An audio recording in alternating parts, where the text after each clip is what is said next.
Hey, you know what would go good with these sandwiches? Funny internet videos. Michelle and Hillary and Palin, it's a f***ing foursome. Hello, I'm the Nostalgia Critic. I remember it so you don't have to.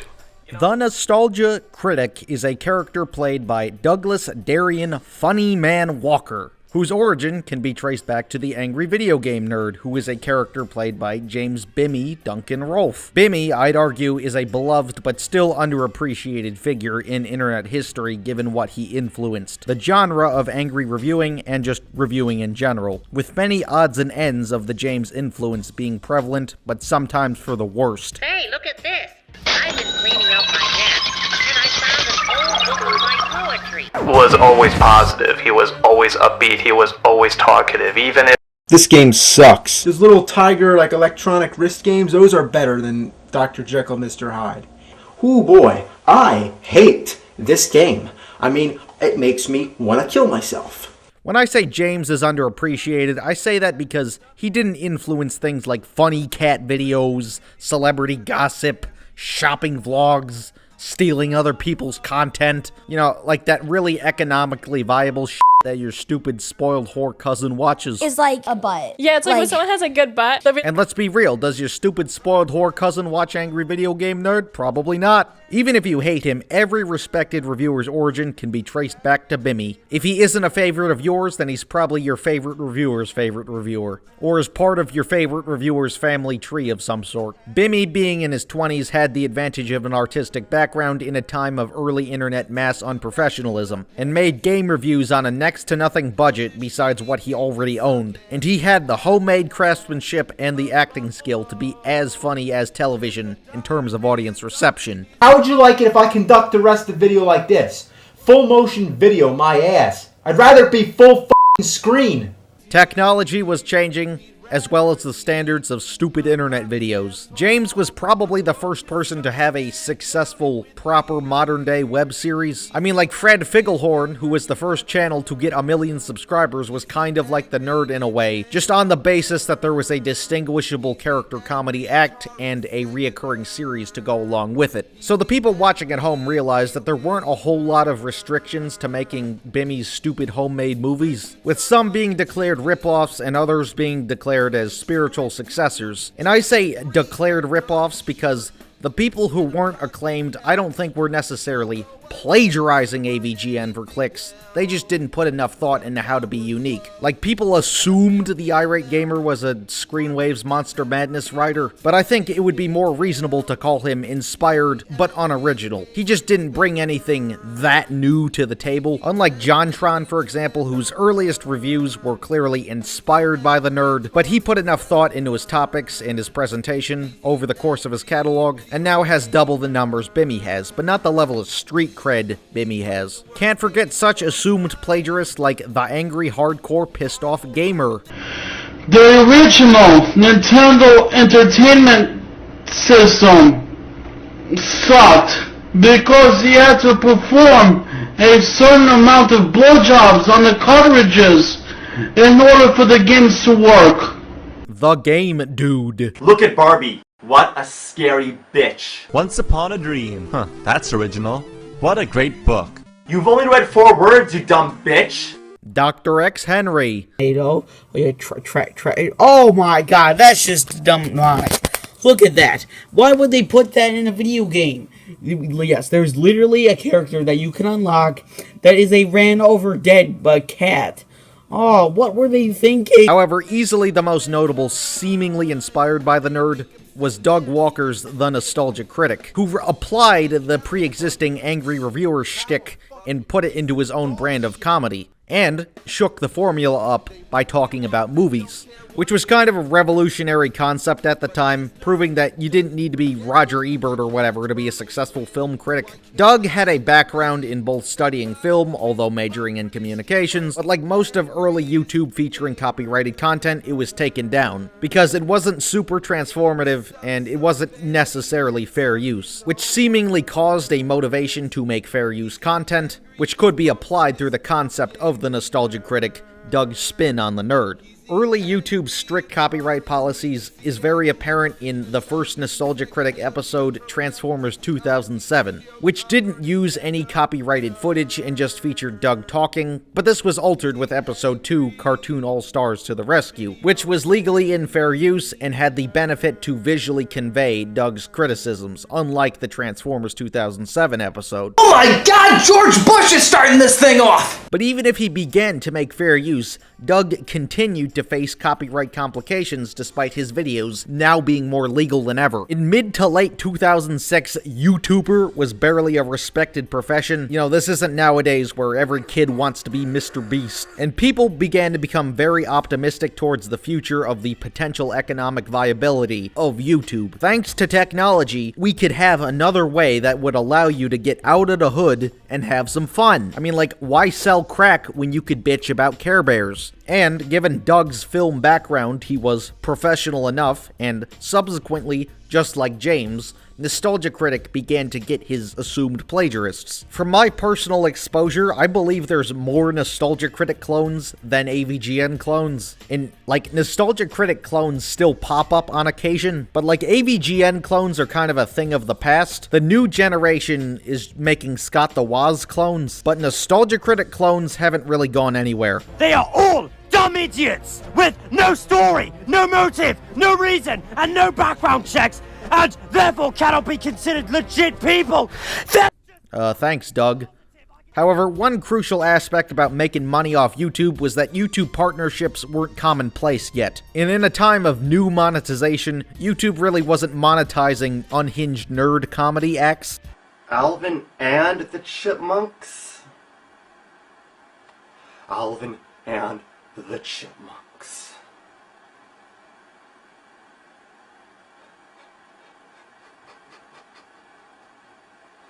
Alvin and the Chipmunks.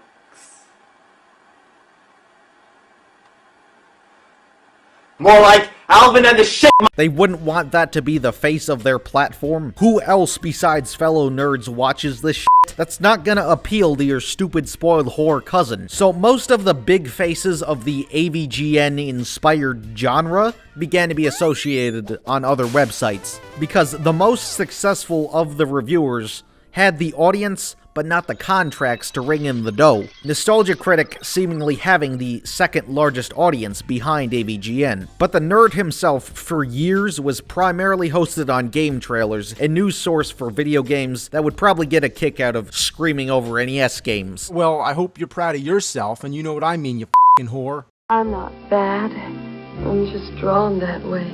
Yeah, well, wait till I draw your suicide note in your own blood, you bunny f***ing bitch. I'm coming over, I'm gonna kill you. I'm gonna kill your whole motherfucking family. But Doug went the opposite route, not partnering with another company, but forming another company called Channel Awesome, which hosted Doug's website, That Guy with the Glasses, but was later fully rebranded to match the company name Channel Awesome. Doug was not one of the business founders legally, but he is the face of the company and is assumed to have some authority and control. So Doug, knowing that he was a part of this genre, eventually decided to expand the website to feature other people of his genre, a lot of which were directly inspired by his success if it wasn't James's success. However, nobody, not even Doug, was ever on the quality James had in his prime, and as a result of producing low quality in high quantity, this is what cemented Channel Awesome as to what I consider to be the largest rabbit hole of crap originating from the internet. The people Doug and company hired to help contribute to content output were drastically unqualified and mostly just people who were doing the same thing as him or James, but worse. But like I said,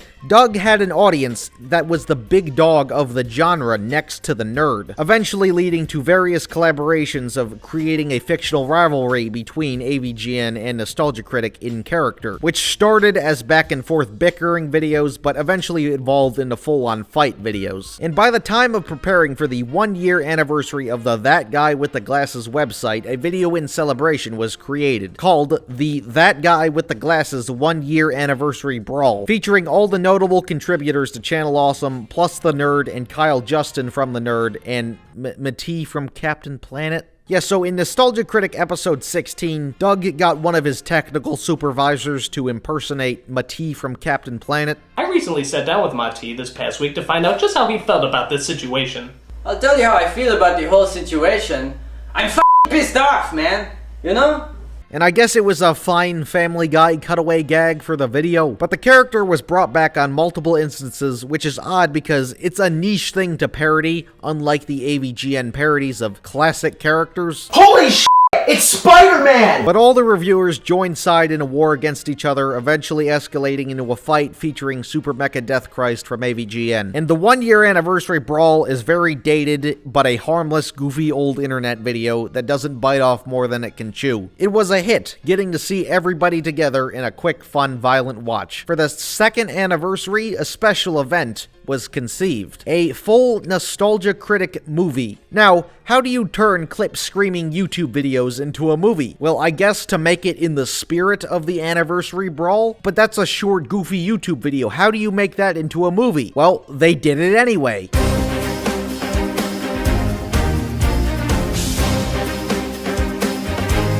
Kick-Assia is a 90-minute miniseries that can also be watched as a movie, and is about Nostalgia Critic and company trying to take over the micronation of Molossia. Molossia is a micronation located in Nevada, not recognized by the United Nations. The project serving as a crossover of the various Channel Awesome web shows. And this was 2010, before the Avengers, a time where crossovers actually meant something, unlike today where everything is a crossover, multiverse, or whatnot. Hollywood Blues makes you want to holler sometimes and throw up both your hands. And I gotta say, the concept is genuinely funny of a bunch of jackasses trying to invade a large plot of land that isn't a very well-known part of American history. It's also a clever workaround for a low budget, not having a super expensive place to film in, considering, well, they did it on a small budget. Now, obviously, it was a micro budget, but the production did have a budget. I don't know how much, but it did. But clearly, not much else was spent in the technical department. Like, I'm not sure how much money they had. They couldn't have spent more money on better cameras and like lights and shit, even if it meant delaying the project. Like, considering it was 2010, it's better than like iPod Touch 3 quality. But this is supposed to be like an epic movie, not a dumb YouTube video where, you know, the little technical bullshit doesn't really matter. And I say epic movie because they sold this for money. Now, there's tons of unofficial YouTube re-uploads and Internet Archive re-uploads that Mike Machode hasn't struck down yet. But on Channel Awesome's YouTube channel, there is no official upload. Like, they want you to buy this on DVD, which are kind of rare collector's items from the minimum manufacturing. A lot of the time, the camera isn't even in focus, and there's so much shaky cam for no reason, and the angles are shit. Half the time, the windows are being filmed and the sunlight is visible. And yeah, lighting natural light into the room isn't bad, but why are you filming the light?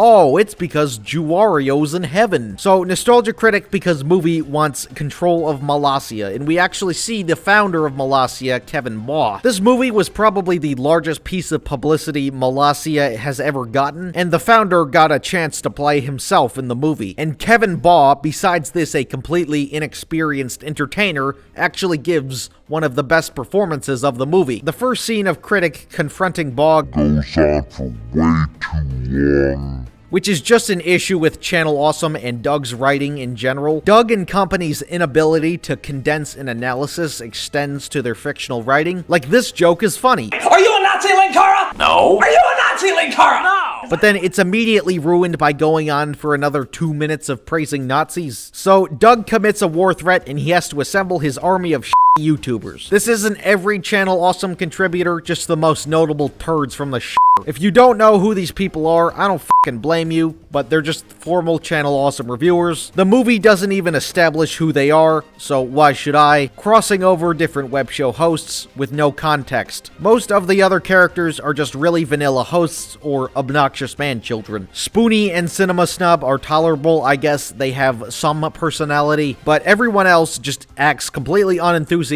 or just doing a Doug impression because he wrote this. This movie is not helped by the fact that there's like 18 fucking protagonists, and it's immediately hard to contemplate what the fuck is even happening. The shots of all the reviewers look like shit. Everyone looks just confused and clearly doesn't want to be here. The actual crossover aspect is extremely poorly balanced. If anything, he should have done something like The Great Muppet Caper, where it has a main trio of pre-existing characters, but all the other characters are still there, although in secondary roles, and get to help with stuff over the course of the movie. Woof, woof, woof, woof. It helps to know a second language.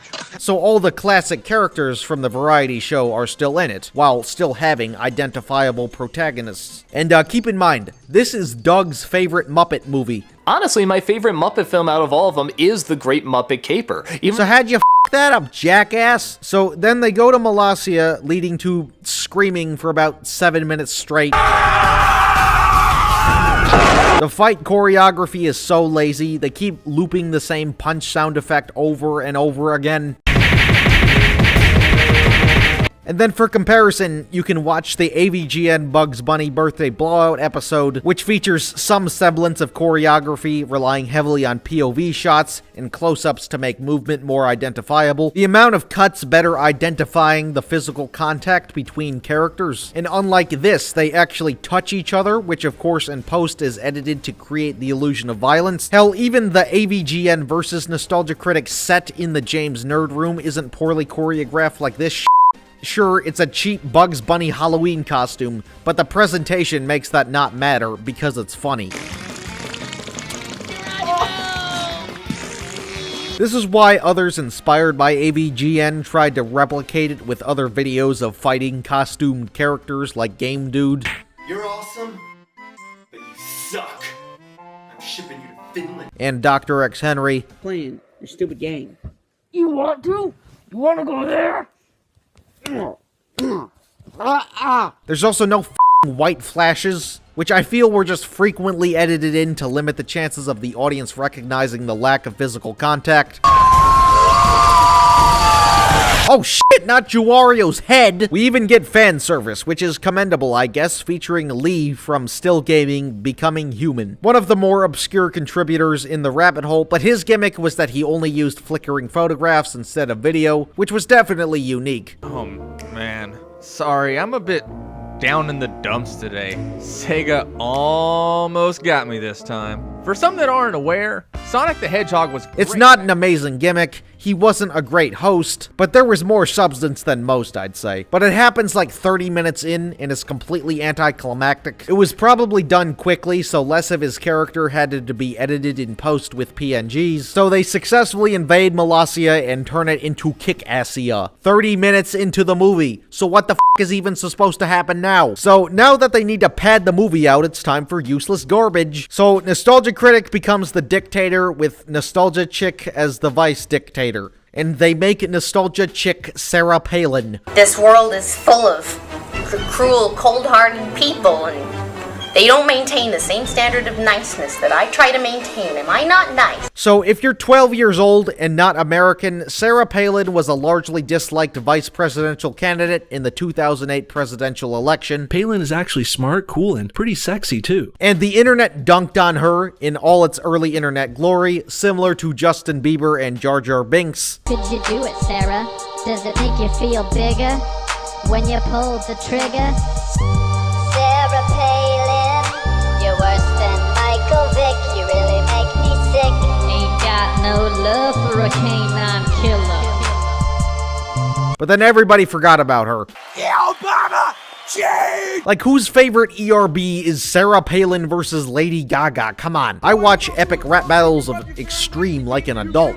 I know a baby fat, but at least I'm not a deal. So this Sarah Palin running gag was 2010, and it was immediately dated. Not that I've never made a dated Sarah Palin joke, but the Nostalgia Chick with the desire for control tries to kill Nostalgia Critic. Say, Critic, do you get a lot of pussy with that outfit? Of course! Thank you. Dude, I swear to God, if Doug was in school now, he'd be like the one kid screaming the Among Us theme in the school corridors. I am the skibbity sussy toilet from Ohio. Douglas, calm down. Mr. Caldwell, I've got one question to ask you. What are those? So everybody gets sick of Nostalgia Critic's corrupt leadership and they have to kill him too. And this is where the padding just becomes pure fan service instead of actual plot. So the YouTuber army in rebellion unleashes Dr. Insano, a Jekyll and Hyde-like persona of Spoonie, who was a somewhat notable joke character in early Channel Awesome history, definitely more liked than Mati from Captain Planet, who also makes a pointless fan service cameo. But Dr. Insano was mainly the antagonist of early Atop the Fourth Wall, hosted by Linkara. Dr. Insano!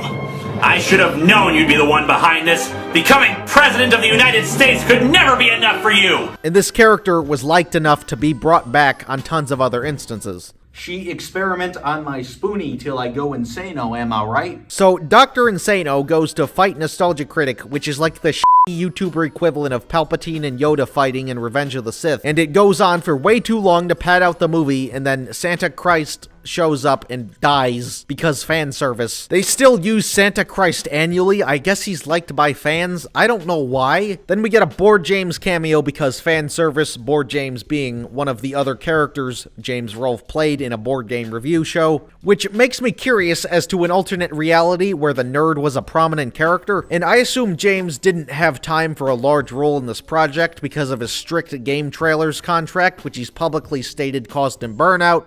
During the game trailers days, I had, like a contract to put out 2 episodes a month, and it just became too much eventually. And then I was like, you know what? Like, can we change this so that I just do 1 a month? And they were cool. But also, Bimmy has to be done at 5:40.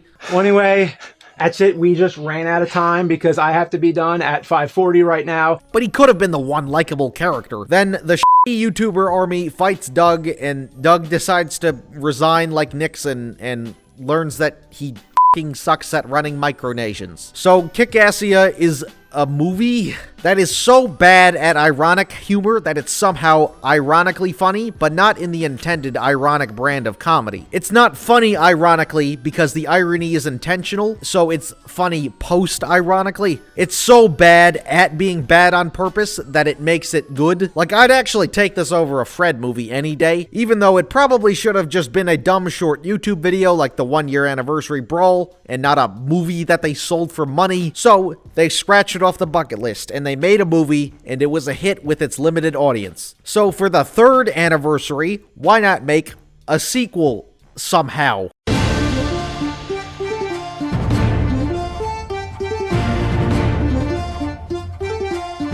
So this movie, much like Kickassia, actually has a funny concept of jackasses LARPing around with real-world consequences. But once again, none of the jackasses are funny, and there's too many protagonists to count, and not even every member returned. So once again, instantly, all its potential is immediately thrown out the window. The technical quality was not upgraded either. Once again, the cameras are barely in focus. And they also tried to raise the stakes by making it 2 full hours, which in terms of dumb comedy movie standards, that's pretty f***ing long. Which of course doesn't matter if it's funny. I mean, like, it's a mad, mad, mad, mad world. Bimmy's favorite movie is 3.5 hours and it's hilarious. So this one has even more extra bullshit thrown into it, despite the first one already being too long at 90 minutes. Suburban Nights is also a mini-series like the previous, and it's a MacGuffin rat race, but with YouTubers. And Nostalgia Critic is trying to find a gauntlet because money, and they're gonna do it by playing Dungeons and Dragons, but to actually get something real from their fictional characters. Why does Doug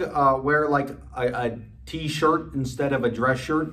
Is he stupid? But Matisse shows up unwanted, and for some reason he's like important to this movie, as if anybody gave a shit about him. There's also an antagonist who's just a shitty Matrix, I think, parody, who's barely in the movie, but at least there is one, that's not Doug. Then we waste a bunch of time establishing whoever YouTuber is dressed up as. Doug is like Link, and his sword is on his dick for some reason. I know a baby fat, but at least I'm not a geo.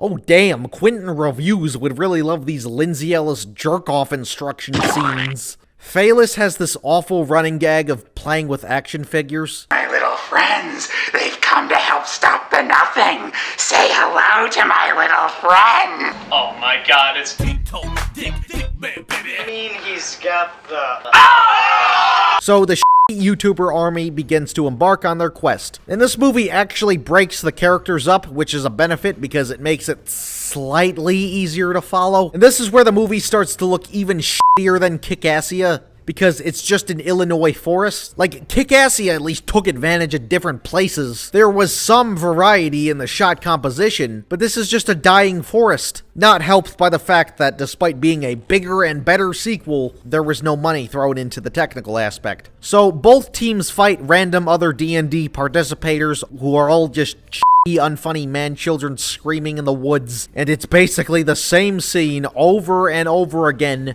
for an hour. There is one overly long fight scene, which is on a playground and is the only attempt at actually fighting in suburbia. It's called Suburban Nights, but it's more like Illinois Woods Nights. You guys are here for the quest thing, right? Oh shit, Lindsay, watch out, it's Quentin! The set design of Quentin Review's house looks like shit. It's just like laptops on the wall. So then they go to the bar from Video Game Confessions, one of Doug's more forgotten series because fan service. And we get to hear Bimmy's character, a random talking entity. What about it? You don't sound very ancient. And you sound like an ass, so what's it to you? Yeah, James fucking sucks in this movie. If anything, the nerd should have been the villain, because in Channel Awesome lore, critic and nerd are established rivals. And again, I know James was under a strict contract from game trailers. So to make up for any time of James' financial losses from not working on nerd episodes, James' presence would probably jack the budget up a ton. But the nerd being the villain is a decision that makes too much sense in a movie where they didn't want to spend any cents. Oh shit, it's time for the epic final battle. It's just a car.jpg. They're just looping the same sword sound effect like the punches in Kick-Assia, and they get the gauntlet, which is the power glove because funny, and at the hour and 48-minute mark, they meet the villain. But then Mati shows up and sacrifices himself, saving the day, as if we're supposed to care that a shitty joke character died. And his death isn't played for laughs either. There's like an Amazing Grace funeral scene. You see, kids, this is what happens when you eat a Popeye's biscuit with no drink. And Doug is devastated, and he cremates Mati in a Quaker Oats can and throws it into the stratosphere. So Suburban Nights has some of the post-ironic redeeming qualities of Kick-Assia, but due to its increased flaws from increased ambition, the little positives of the previous are reduced, but not completely, so I guess it's watchable, but there's no reason to watch it over Kick-Assia. And it was seemingly a hit with its limited audience as well. I strongly believe Suburban Nights was the movie that broke Doug Walker, a man who was developing an ego, from the fact that he'd made a hit series with a ton of episodes,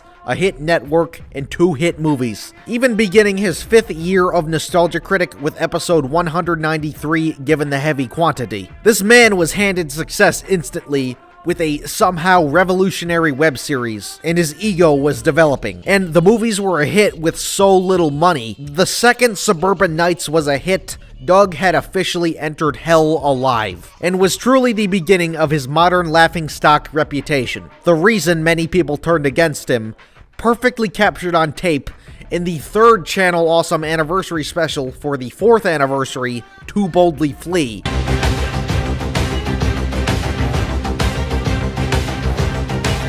Like I said, in 2012, Season 5 of the Nostalgia Critic started with episode 193, and was seemingly the start of the intended final season of the Nostalgia Critic. So, over the course of the next 8 months, Doug made 29 more Nostalgia Critic episodes, with the last proper episode being Scooby-Doo 2002, releasing on August 14th, 2012. However, there was some fanfare for the intended final season of the Nostalgia Critic, with Doug counting down his personal favorite episodes and ranking the worst movies of what he's reviewed and his favorite moments from the series. And after Scooby-Doo 2002, he made a guest appearance on his fellow contributor's Phaelus review of Child's Play 3 on August 22nd, 2012. However, on the next day, August 23rd, 2012, I think it is the exact day that Channel Awesome died. Not bankrupt, but it was the end of an era of it having street cred in internet culture. To Boldly Flee, much like Suburban Nights, attempts to scale up the production,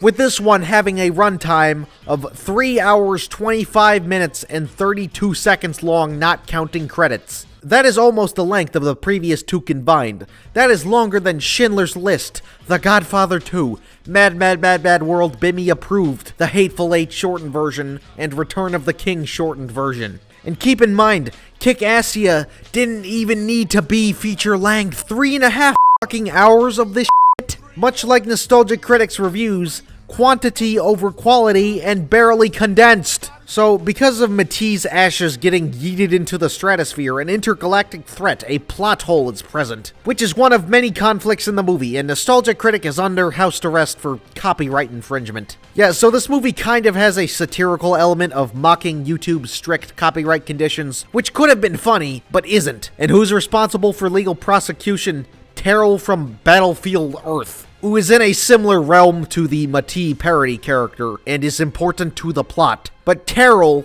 is a terrible choice because Battlefield Earth is a notoriously bad movie in which Nostalgia Critic reviewed for his 100th episode in fucking season 3, making the series finale a follow-up to episode 100. Battlefield Earth is a movie based off a Scientology novel, and we all know how well-made shows made by cults are, am I right? Starring big-name Scientologist John Travolta. Except, like, nobody's gonna know what that is unless you were a die-hard Nostalgia Critic fan, or a Scientologist. Making shit nobody knows, limiting the chances of comedic potential. Like, I was born in the W. Bush years, so the only exposure I have of Captain Planet was a Smosh parody. Yeah, I'm serious. Hey, kids!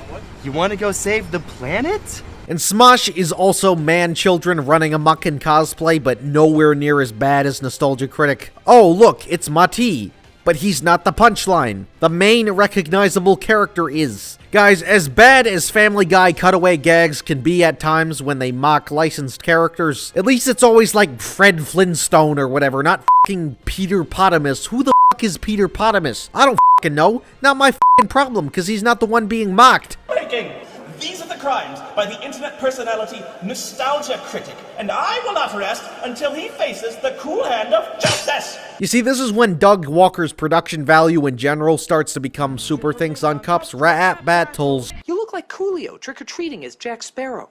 Oh, so that's how Spoonie is white. That doesn't make any fucking sense. So, Nostalgia Critic is placed on house arrest, and it turns out Spoonie is possessed by Matee. So, due to the multiple threats he's facing, it's once again time to spend an unnecessary amount of time assembling Doug's YouTuber army. And this is the part of the YouTube video called a film where it progressively relies on parody humor and has some of the worst parody humor ever conceived by mankind. The parodies in this movie are barely condensed, much like Doug's analyses. It's the bare minimum of parody. It often just comes off like theft at times. So Obi-Wan Kenobi, I think, shows up and dumps bad exposition because reference. And John Travolta Alien is also working for Palpatine because reference. What?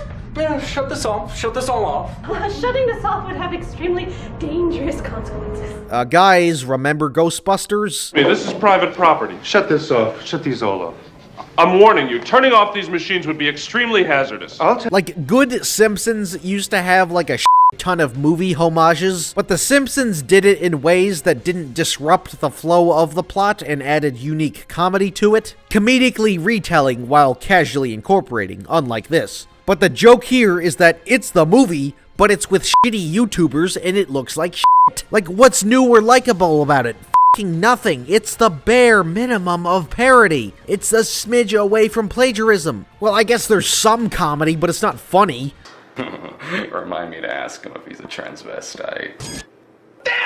Because exposition dump, Dr. Insano explains that there's a plot hole, a black hole that alters reality. So, f*** it, the shitty YouTuber army has to go to space because Star Wars and Trek, and the spaceship is just Doug's house, which could be a funny joke, but was clearly done to save money by not building sets and just being a house. Yeah, great CG. This is where they begin to experiment with CG.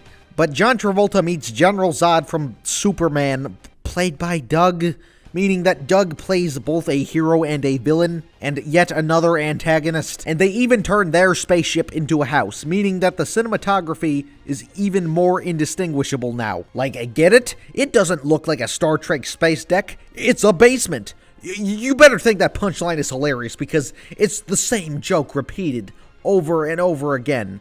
Ha ha. It's a house. Man, it's almost like there's a magic word to describe the fluff in the movie. Oh yeah, wait, I know.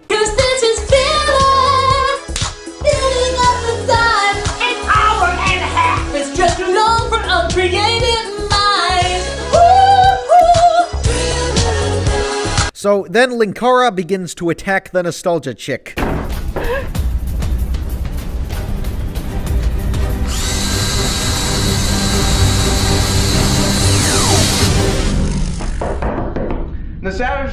Linkara, you know, there's a meeting downstairs and...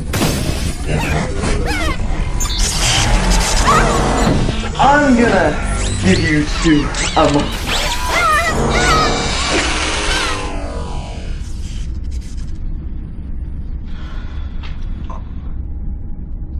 What the hell is taking them so long? Young brain, you look as if you heard 2 people having sex. How would you know? I'm French. We know. Well, are they coming? Well, that's a loaded question. What? Oh, nothing. They're getting busy, keeping busy with heterosexual extracurricular activities. Whatever. I'm just making sure. And I play this clip in full context because the scene was accused of being a rape scene, and out of all the allegations made against Doug Walker by his former associates, this is the only one with some evidence. Because if you read the script, Linkara seemingly rapes a nostalgia chick, but this is altered to the point where consensual sex is mistaken, but it's not sex, it's an assimilation, turning nostalgia chick into a cyborg. So it was intended to be a scene. But Lindsay Ellis was such a bullshitter for acting like she was forced to do this, even if it wasn't a rap in the end, considering she made the rap sketch. Yo, I'm set up porno taping. I need it like a wild ape ad. My penis is bent and misshapen, so I'm spending my nights out rapping. That was good. Right? And Doug probably thought the original rape version of the scene was hilarious, considering he later made the Sailor Moon teenage boner sketch. And because this movie needed another antagonist, it's confirmed to the audience that Linkara isn't actually on deck, it's Mecha Kara, an antagonist from Linkara's Atop the Fourth Wall.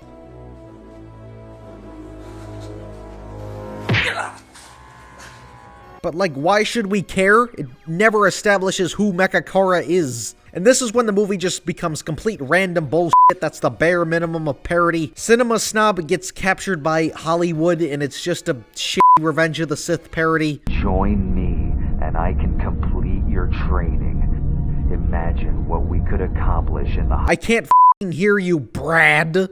When he said big Hollywood Coke party, I'm not exactly sure this is what I had in mind. Come on, guys, it's a and return tomorrow night. You should have gone tomorrow, yesterday, and back today. But and here's CR and Jesu Taku. Hey, what are you guys working on? Well, we both had the same dream, like someone was telling us to build something, so we started... The train that goes tomorrow is a mile upon its way. If you had gone tomorrow, yesterday, now don't you see? You could have gone tomorrow and returned today at 3 for the train today, tomorrow. The world is changing, kid. The internet is changing. Even if we survive. Calm down, Abbott. We your friends. Shut up, Russ. I'm gonna kill you. But Apollo, why can't we make amends? Shut up, Mushmouth. I'm gonna kill you. Oh, honey child, why can't we just work it out? Shut up, Aunt Jemima. I'm gonna kill you. Oh, Fat Eye, but please don't act like that. Shut up, Bill Cosby. I'm gonna kill you. Whoa. Where am I? You're in Spoonie's perception. Everything. Cause I'm Slim Shady, yes, I'm the real Shady. And look at Kim Shady, she just got degraded by some bird. Yes, bird. She ate it with her lips. Biatch. 1, 2, 3 into the fold. Whoop, ducky, duck, and two quack hopped on your hoe. And then we get a song number, which could be worse if you know what I'm saying. Then we get more plagiarism, and Doug drives in a car into space in a plot hole, and the big reveal, the nostalgia critic meets Doug Walker. The world of endless possibilities, the great mystery? Or a world where you know you have meaning and purpose? It's 3 minutes of Doug sucking himself off. The man's ego is off the rails here. But then actual Linkara shows up in his spaceship, which he has, which the movie also expects you to know. But it turns out the nerd was responsible for this the whole time, I think. And then, Nostalgia Critic dies. Good. Which, of course, in the Channel Awesome Multiverse of Madness of sorts is later retconned, because his next series, demo reel, featuring the epic supervillain Shuffle, which bombed. Supervillain Shuffle son or rap daughter. Has Doug's new character, Donnie Dupre, become the nostalgia critic? Like Steve leaving Blue's Clues and Joe taking over, but it's the same person playing the same character? Meaning that the torch was passed, but it has zero significance because it's the same person. If you can call To Boldly Flee a movie, it is one of the worst movies ever made. I'd rather binge read the show. And I try not to throw that phrase around too much, but I seriously mean it here, if it even qualifies as one. It's good at speaking for itself and how it is. But to truly understand it, you'd have to actually watch it. But don't do that. It has zero ironic redeeming qualities. It's not worth your time to truly understand how bad it is. Well, Mr. Doug Walker, I've got one thing to say to you. You're a poopy head.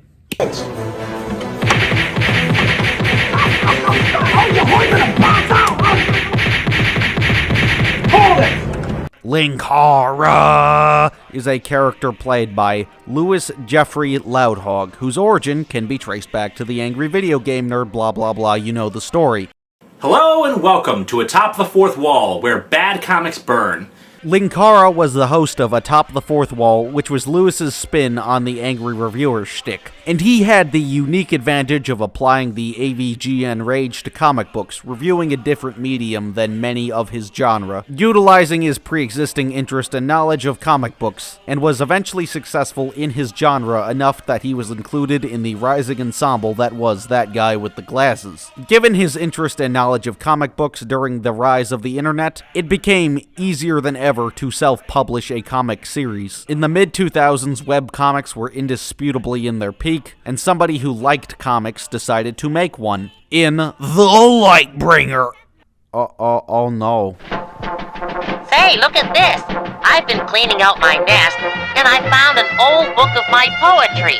Somewhere out there, someone needs Dr. Henry's... But wait! The internet cried back. Let me tell you about the horror that is called Sonichu. Yes, people, I have heard of Sonichu. I really wish I hadn't heard of Sonichu. I would be a much happier man if I hadn't. Sonichu is some bizarre webcomic apparently put out by a guy named Christian Weston Chandler, or Chris Chan for short, that is some freakish hybrid of Sonic and Pikachu. The guy is a creepy stalker who apparently also suffers from autism and severe emotional problems, and even then I can't be certain of any factual authenticity about that. I don't want to review this crap because I don't want to give it any attention. I want this guy and his weird self-insertion fanfic/fan art to go into some dark corner of the internet and just let it disappear. Given the blatant influence of the art style, I think a Lightbringer x Sonichu crossover would be just delightful.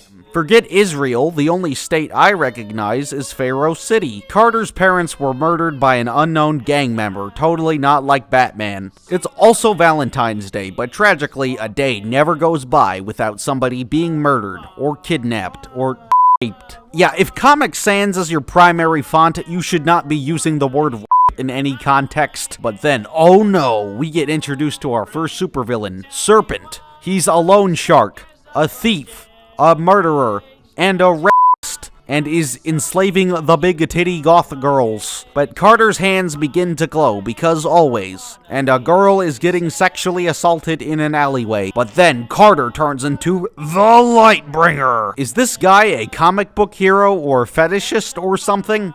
Yeah, that's ironic. So, you kind of get the point. There is so much emphasis on sexual assault for no reason. It combines goofy, tight-wearing superheroes with serious concepts like sex trafficking. Carter, who is totally not a self-insert of Lewis, beating up because he's so heroic. Man, with all the emphasis, this really is Sonichu inspired. Not every villain is a sex trafficker, to be fair, but like every issue is literally just, haha, I am going to nuh-uh, punch. Well, wow, Lewis, I mean, the Lightbringer, you are such a great hero. There's, like, a stupid amount of unironic fan art that feature better visuals than the comic, obviously. Although by the last issue, to be fair, they do improve. Is the bad guy the angry video game nerd? But yeah, people genuinely enjoyed this, because I guess there was nothing else to do in 2006. You bought a breast expansion device off eBay? I have a small chest and a lot of extra money. The Lightbringer was Lewis's attempt at both telling a story and making a comic book, and is totally not a fetish or ego trip. This element was carried over to his spin on the arising angry video game nerd formula.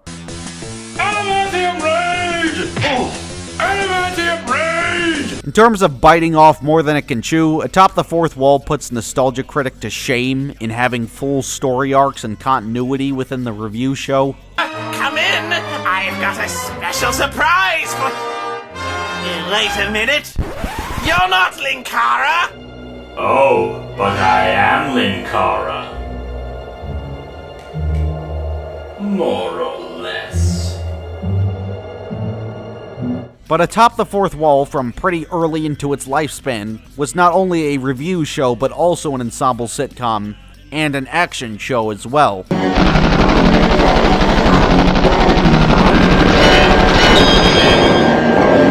Hello and welcome to Atop the Fourth Wall, where bad comics burn. Today we are looking at Captain Underpants and the invasion of the incredibly naughty lunch ladies from outer space and the subsequent assault of the equally evil lunchroom zombie nerds. How do they not see that George and Harold are right behind them? Are they stupid? Yo, yo, yo, it's me, Tupac. Tupac Shakur, you despicable Californian. Don't think I won't use the magic gun against you. The lore of the Atop the Fourth Wall monoverse within the Channel Awesome multiverse is incredibly convoluted and is not worth going over in its entirety. However, it was unique enough in comparison to the competition, having something to get invested in within a sci-fi world and a lineup of goofy side characters. And it's 2008, we're about to lose our house, might as well have some fun. But by 2015, quality standards had shifted, and Channel Awesome, which largely consisted of inconfident AVGN and Nostalgia Critic fans, had already begun to fall apart. Not helped by the failed attempt to end its flagship series, The Nostalgia Critic, statistically everyone was pretty much affected by The Nostalgia Critic's decline in viewership.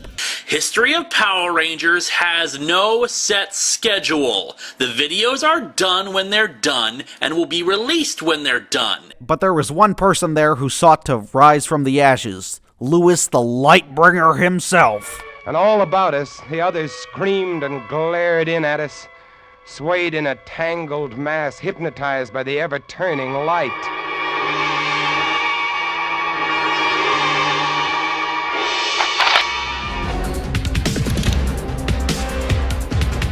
With his idea of making a movie featuring the cast of his lore that would serve as a spiritual successor to the Channel Awesome Anniversary Special Movie Trilogy. And these weren't being made until after 2012, so Lewis decided to do what Doug wasn't doing, which was a well-received concept by fans, considering, well, it was fan-funded. Atop the Fourth Wall did not have Nostalgia Critic's numbers in terms of viewership, so Lewis himself could not fund the low-budget project, unlike Doug. So I can't say it was something that wasn't undesired as a project. It is not technically a Channel Awesome production because of its funding, but it stars Channel Awesome cast members and is canonically set in the Channel Awesome multiverse, as well as the monoverse of Atop the Fourth Wall, in addition to Doug Walker having no creative control and minimal involvement. And given that this was a revival in different hands of the Anniversary Movie Trilogy, much of its qualities are replicated here. But the Atop the Fourth Wall movie is a mini-series like the previous. Linkara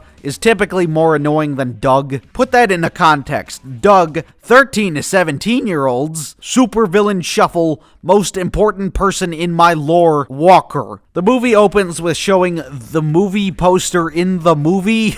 The artwork they commission is still a hell of a lot better than whatever the Blockbuster Buster is commissioning. Like, what is this Mr. Enter Chicken Little shit? They also play the Atop the Fourth Wall theme song in the movie. A theme song that is Nut Shack levels of ironically good, meaning it's dog shit. There's so many big words at a fast pace that it's difficult to understand. Setting ablaze crossovers, one-shots and tie-ins, Linkara stands in reality defines. And the references in the theme are so specific. Of course, with context, the lyrics make more sense, but it's not a good introductory because the lyrics just rephrase more than they introduce. Like, the extended version references Dr. Insano. But who is Insano? A theme song should tell you that, but it doesn't. It just says Insano. Half the intro is just repeating the phrase Linkara.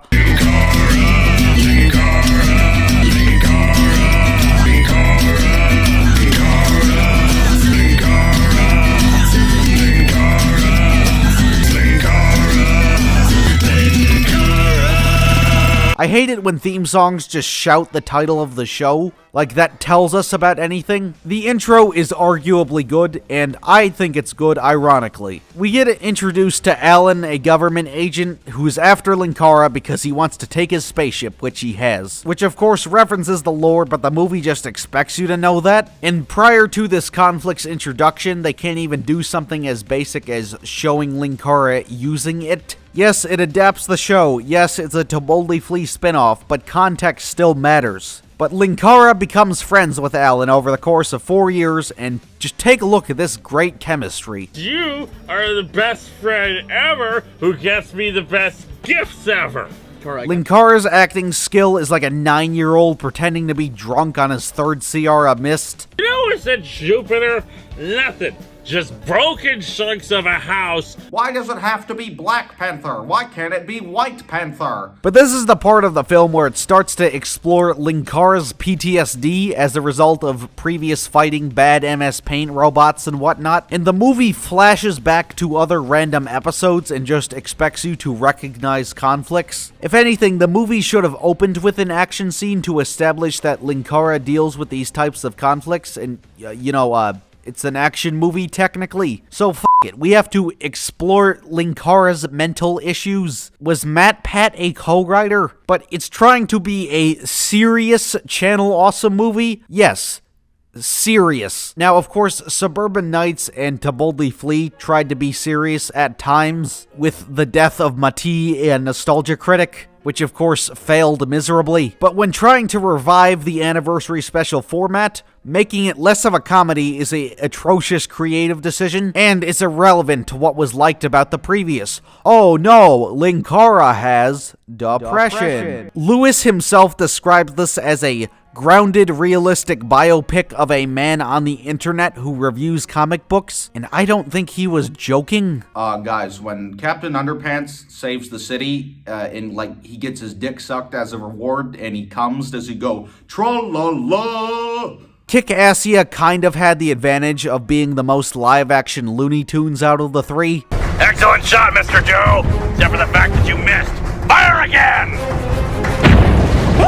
And this is the least Looney Tunes out of all of them, which makes it a larger issue than ever. Then we get a cameo from Doug and Dr. Insano because fan service. And then other characters from Linkara's lore just begin to show up, like his robot, Polo, and 90s Kid, also played by Linkara, and Harvey Fine voice. He cooka da pasta. At least there is some attempt at showing more than one Linkara at once. And I guess because Linkara is an alcoholic now, he goes back to the bar, which is revealed to be the bar from Video Game Confessions, because fan service. But then, oh no, because Star Wars and Trek, some interdimensional bullshit is happening. So you guessed it, they have to assemble the shitty YouTuber army. Why are we even assembling the shitty YouTuber army? I thought this was a Linkara spin-off. Do we need more characters? We already have the additions of Linkara's characters. So once again, too many protagonists to count. Thankfully, there's only like 10 protagonists instead of like the typical previous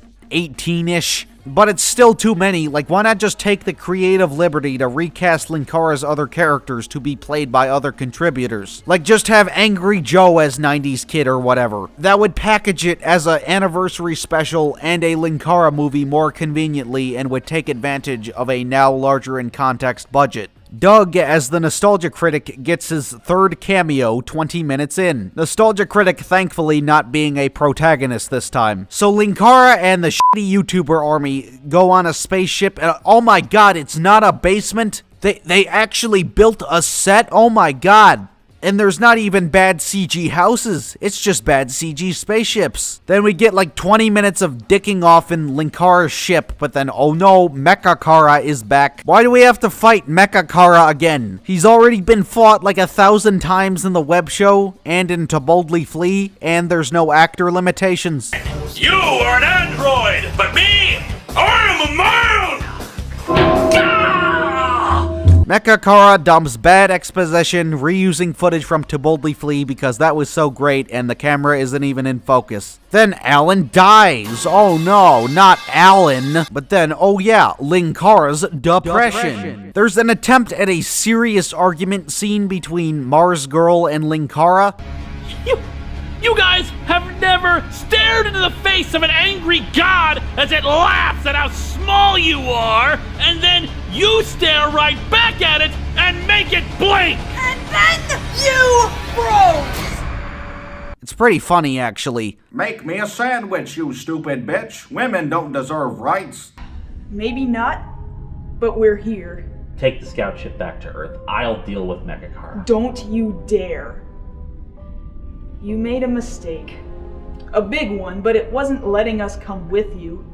What would you have— Did he just write this so he could have a woman say that she cares about him? I want mommy, I want milk, I want to be held. Then more dicking off, wasting time on a spaceship. Huge spectacle, and no one will see what's really going on. Huh. Neat. Hey, when this is all— Did Linkara just write this so he could have a woman say that she's impressed by him? Dude, Lewis was probably devastated he didn't get to rape a nostalgia chick. Do you believe in God? How do you mean? You know, God. Jesus Christ versus a Roman! But they have to stop Mechakara in the first proper action scene when the movie is almost fucking over. The set of the final battle is just like boxes in a warehouse. Alan, because the movie comes back to life, removing any sense of tension for future conflicts. Okay. Well, considering that new knowledge, I now feel significantly better. Aside from what I assume is in my pants, which isn't making me feel too great about the situation. Don't worry, in anticipation of this, I have prepared you some new pants. Yeah, poop jokes. That's what we needed in a movie about Linkara's depression. Mechakara is tried so hard to be like a seriously threatening villain. The flesh. Flesh is flawed. Flesh succumbs. Flesh grows old and dies. Mechakara and Linkara barely confront each other because of the limitations of being played by the same person. You know, which wouldn't be an issue if they didn't use him or recast him. There's a couple shots of them together, but no physical combat. You know, the thing you do in fight scenes. In between the epic final battle, there's more dicking off on the spaceship.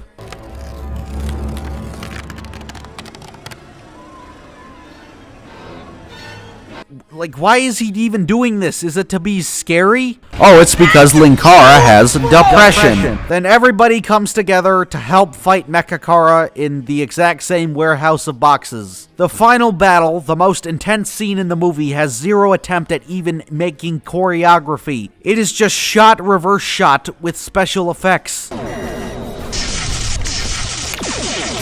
Like, damn, I'm really on the edge of my seat over this. Like, they don't even punch each other. It's just guns. And then, they kill Mechakara for the 100th fucking time. Once again, if you could call this a movie, it is one of the worst movies ever made and was a giant waste of everybody's time and money. At least To Boldly Flee was interestingly bad. This is blandly bad. There is zero ironic redeeming qualities besides the argument scene. It's a smidge away from being To Boldly Flee. I'd only say it's not as bad as To Boldly Flee because it's only 2 hours and, you know, not a fucking 3.5. Like, at least To Boldly Flee had variety in its useless non-stop filler garbage. So there's like one ironically funny thing about it, but overall, it does nothing right. It's not a good spin-off. It's not a good adaptation of the source material. The source material itself is garbage. It's not even man-children screaming in cosplay. If you liked that about the previous, this doesn't even offer it.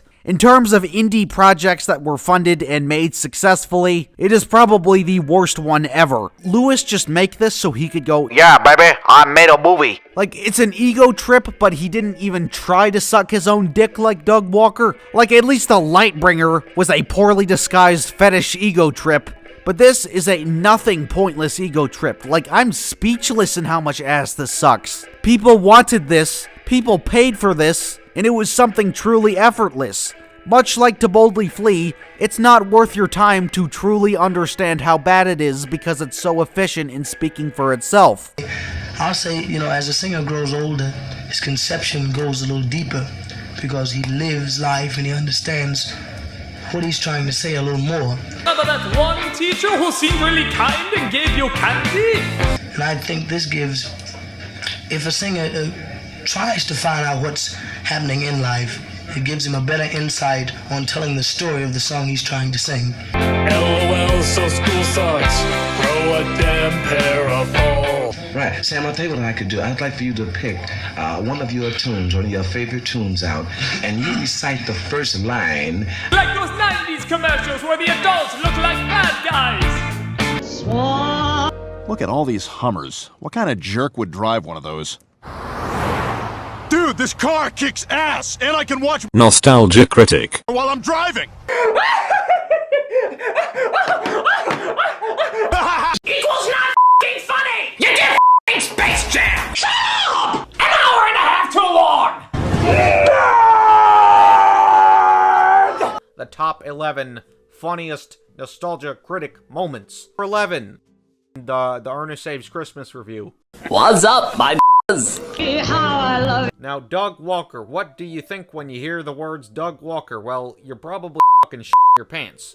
Not because you're laughing with him, because he's the funniest YouTuber, but rather, you're laughing at him. Despite once being a highly respected figure that undeniably changed the internet, arguably for the better, or arguably for the worse, but nowadays his reputation is in the complete fucking doo-doo pile.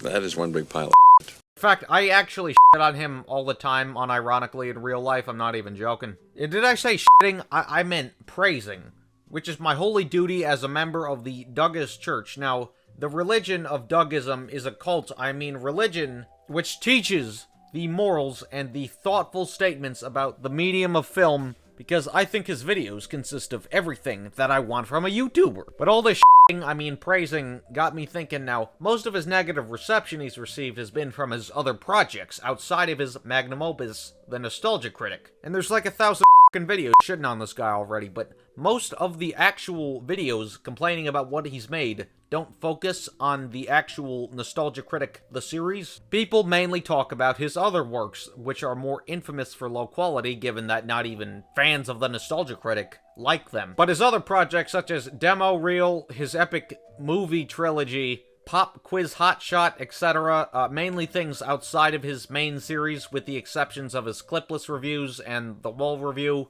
which might as well just not even, be Nostalgia Critic reviews. Most people do not talk about the main series of his videos, but I guess we have to bring up the question. Did he just make a couple whoopsie daisies outside of his main projects, and his non-main projects are the ones that get on? So is Nostalgia Critic worth the hate? Well, let's find out. So, this is The Nostalgia Critic. Okay, so this is the inevitable part of the video where I explain my personal connection to the content creator, like always. Now, I discovered Channel Awesome through the connections of a fictional rivalry, mainly the videos of him and AVGN beating the out of each other. What are you, raising a barn? Shut the f***ing door!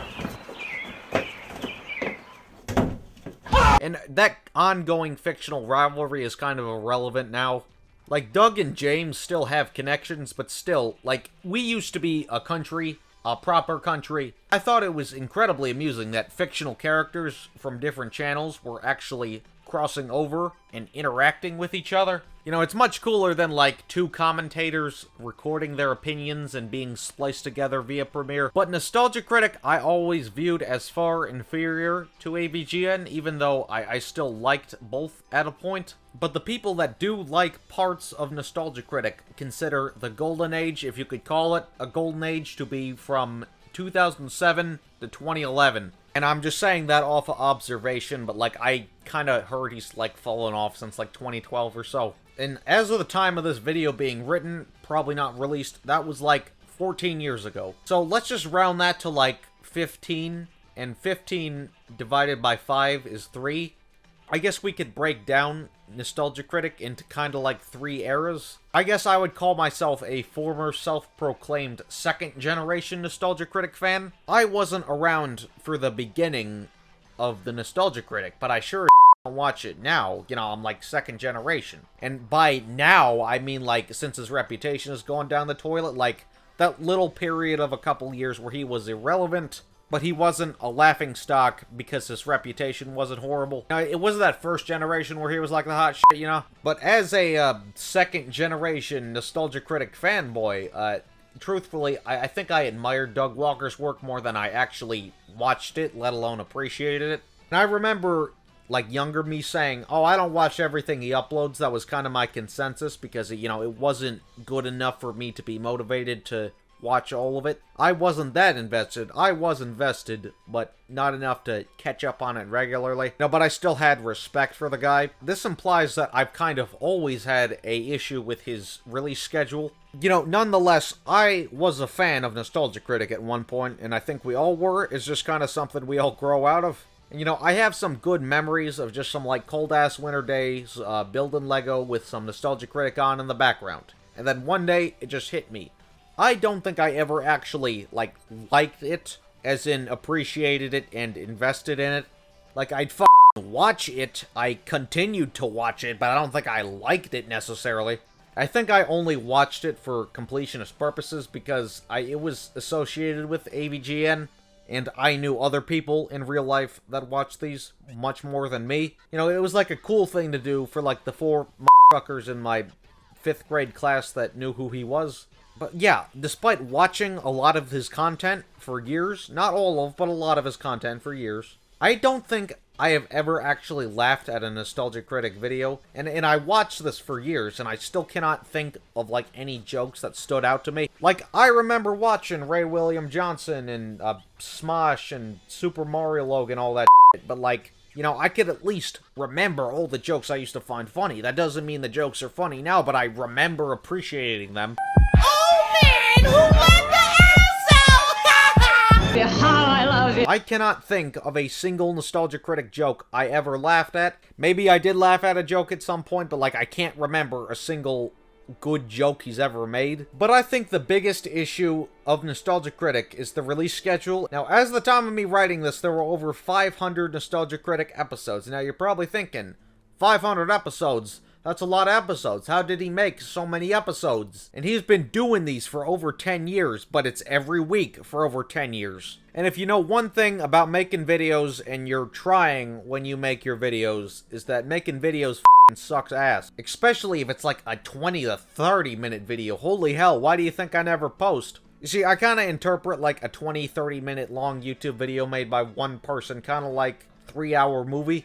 It's either gonna be, like, really epic, like Lord of the Rings, or just, like, painfully drawn-out shit, like The Hobbit, because it's either gonna have actual effort with an assload of work because of the sheer amount of content, or it's going to appear as if it's high effort. Like, the Hobbit movies are, like, 3 hours long, like Lord of the Rings, because it's trying to be like the thing that's epic, but it's not. But, like, goddamn, a new 20 to 30 minute video every week. And it is most definitely a quantity over quality situation. Because most of these videos are like 20 to 30 minutes long. In like 2007-ish, they were like 10 minutes. They weren't always like 20-30 minutes, but like 2/3 of them are. And as time goes on, it is evidently clear that Doug does not have time to make videos. Either that, or he has plenty of time and just has zero clue what he's doing. But I think he has no time for his videos. Like, his editing is so bare minimum, it feels like it was made in 2007 with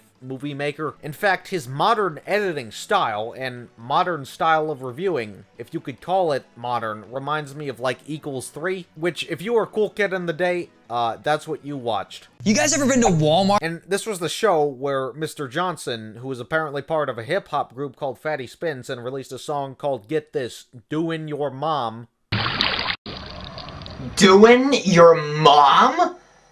That's just insulting! He just review random viral clips, often sent in by fans that I guess trended on social media that weekend. Which makes it extremely dated unless you've seen like a popular viral video from like 10 years ago. But what is the structure and editing of Equals 3? Screaming, clip, screaming, clip, screaming, clip. And what's the structure of a Nostalgia Critic review? Well, the actual review portions, at least. Clip, screaming, clip, screaming, clip, screaming, etc. Like, I swear, Doug Walker, much like Ray William Johnson and Tobuscus, are just like fucking stuck in their respective years that they were popular and they just didn't evolve with the internet at all. And this editing, like I've said, is just so bare minimum. Like, you could do anything more than what he does, and it would still be better than Nostalgia Critic's editing, because so many shortcuts are taken, and it's so unspecific and unrecognizable, and hasn't improved at all. Like, you figured it would have improved because he's been making these for like 10 plus fucking years, but no. This is so basic. There is so much room for stylization, and a cool style would make your videos stand out a lot and more memorable. But style takes time to develop, and no time was taken whatsoever, despite the fact that it's been over a decade. Like, it's actually shocking how he's only devolved as a creator. Like, boy, you are the nostalgia critic. Why not stylistically commit to the nostalgia aspect? Like, dude, you could make your aesthetic, like, radically 80s as or something, with, like, a stupid-ass Leafy is here intro. Why not, like, glitch up the footage to create the illusion of the video being through, like, a bad access cable show being viewed through a cable switch box or something? On top of that, maybe crop out the aspect ratio, you know, the black bars around the movie, to get rid of that shit. Or hell, just widen the footage so you have no aspect ratio. Or just duplicate the footage, stretch it, and blur it. Just, like, literally anything. Like, you could literally do so much with this editing, and he doesn't do anything. There's also a noticeable lack of music in the commentary. See, if you use music with your commentary, it kind of makes white noise, if any, around you less audible, and gives your audience something to vibe to as well, and can further imply personality. And again, the type of music chosen could be a stylistic decision. But no, he doesn't even remove the audio channel half the time, he just dubs over the footage, which sounds weird. Listen closely. He discovers he needs a reindeer, so he searches for one in the mountains and finds one that he calls Fred. He often puts little history lessons in the videos, just recapping basic facts about the property he's talking about, which is a fine thing to imply context of an episode. But, like, there's no transition to anything for what he's talking about. Like, so bare minimum. Where is the pizzazz? In fact, Doug Walker, in recent years at least, I'm not sure how recent, uses Premiere for his videos, proven by this epic Instagram post. Regardless of how these movies are iMovie or Movie Maker quality, shows his lack of improvement not being caused by lack of resources. You know what this very video you are watching right now was edited with? Premiere Pro. Yeah, that's right, me and Doug use the same software to edit our videos. And you notice how they look completely different? Like, I'm not trying to sound like egotistical, but personally, I think my editing is better than Doug Walker's. Kind of obvious Doug just never worked out all the kinks with the program. Premiere is a big and scary program. Maybe Doug doesn't have all the time to learn everything about it, you know, because he's making a 20 to 30 minute video every week for years. Wouldn't you want to have less videos of higher quality than more videos of lower quality? Like, guys, isn't it a good day when, like, an AVGN video you haven't seen in like 6 years pop up to your recommendation? In fact, speaking of AVGN, Doug Walker made more Nostalgia Critic videos by year 6 of Nostalgia Critic than James has made AVGN videos out of entirety. As the time of me scripting, AVGN is on 196 episodes, so let's just round that to 200, which I'm sure has increased since, so 200-ish. But Nostalgia Critic episode 196 came out in January 2012, which was like almost 10 years ago as of the time of me writing. Around the time I stopped watching him, I actually assumed he had like a big editing team, because like I wanted to make like 30-minute videos every week. But no, he actually does all of this by himself, which would be commendable if it was high quality, but no, it's not at all. It is very clearly rushed. There is no need for all of these videos. In fact, according to Phantom Strider in his interview with Ask Air, he's very busy. Doug was fine to work with. He just sent me the takes. You know, he's a very busy fella, so he changed his lines here and there, you know, but mostly I just tried to get it to his tone and look over his review. And for those of you who didn't know, Phantom Strider has collaborated with him multiple times. I have heard an astonishing amount of people claim that this is the #1 best Cartoon Network show. Really? We've got Steven Universe. Real, I don't understand that at all. Why the f*** do you always sweat in your videos. There's multiple examples where you're just exuding sweat everywhere. How do you not see this? How do you edit your videos and not see that you're sweating up a storm? What the is going on? Man, why is he busy? Probably because he's got to make so many videos. But Doug is really good at staying on schedule. In fact, he doesn't really seem to be facing many production delays throughout the entirety of his career.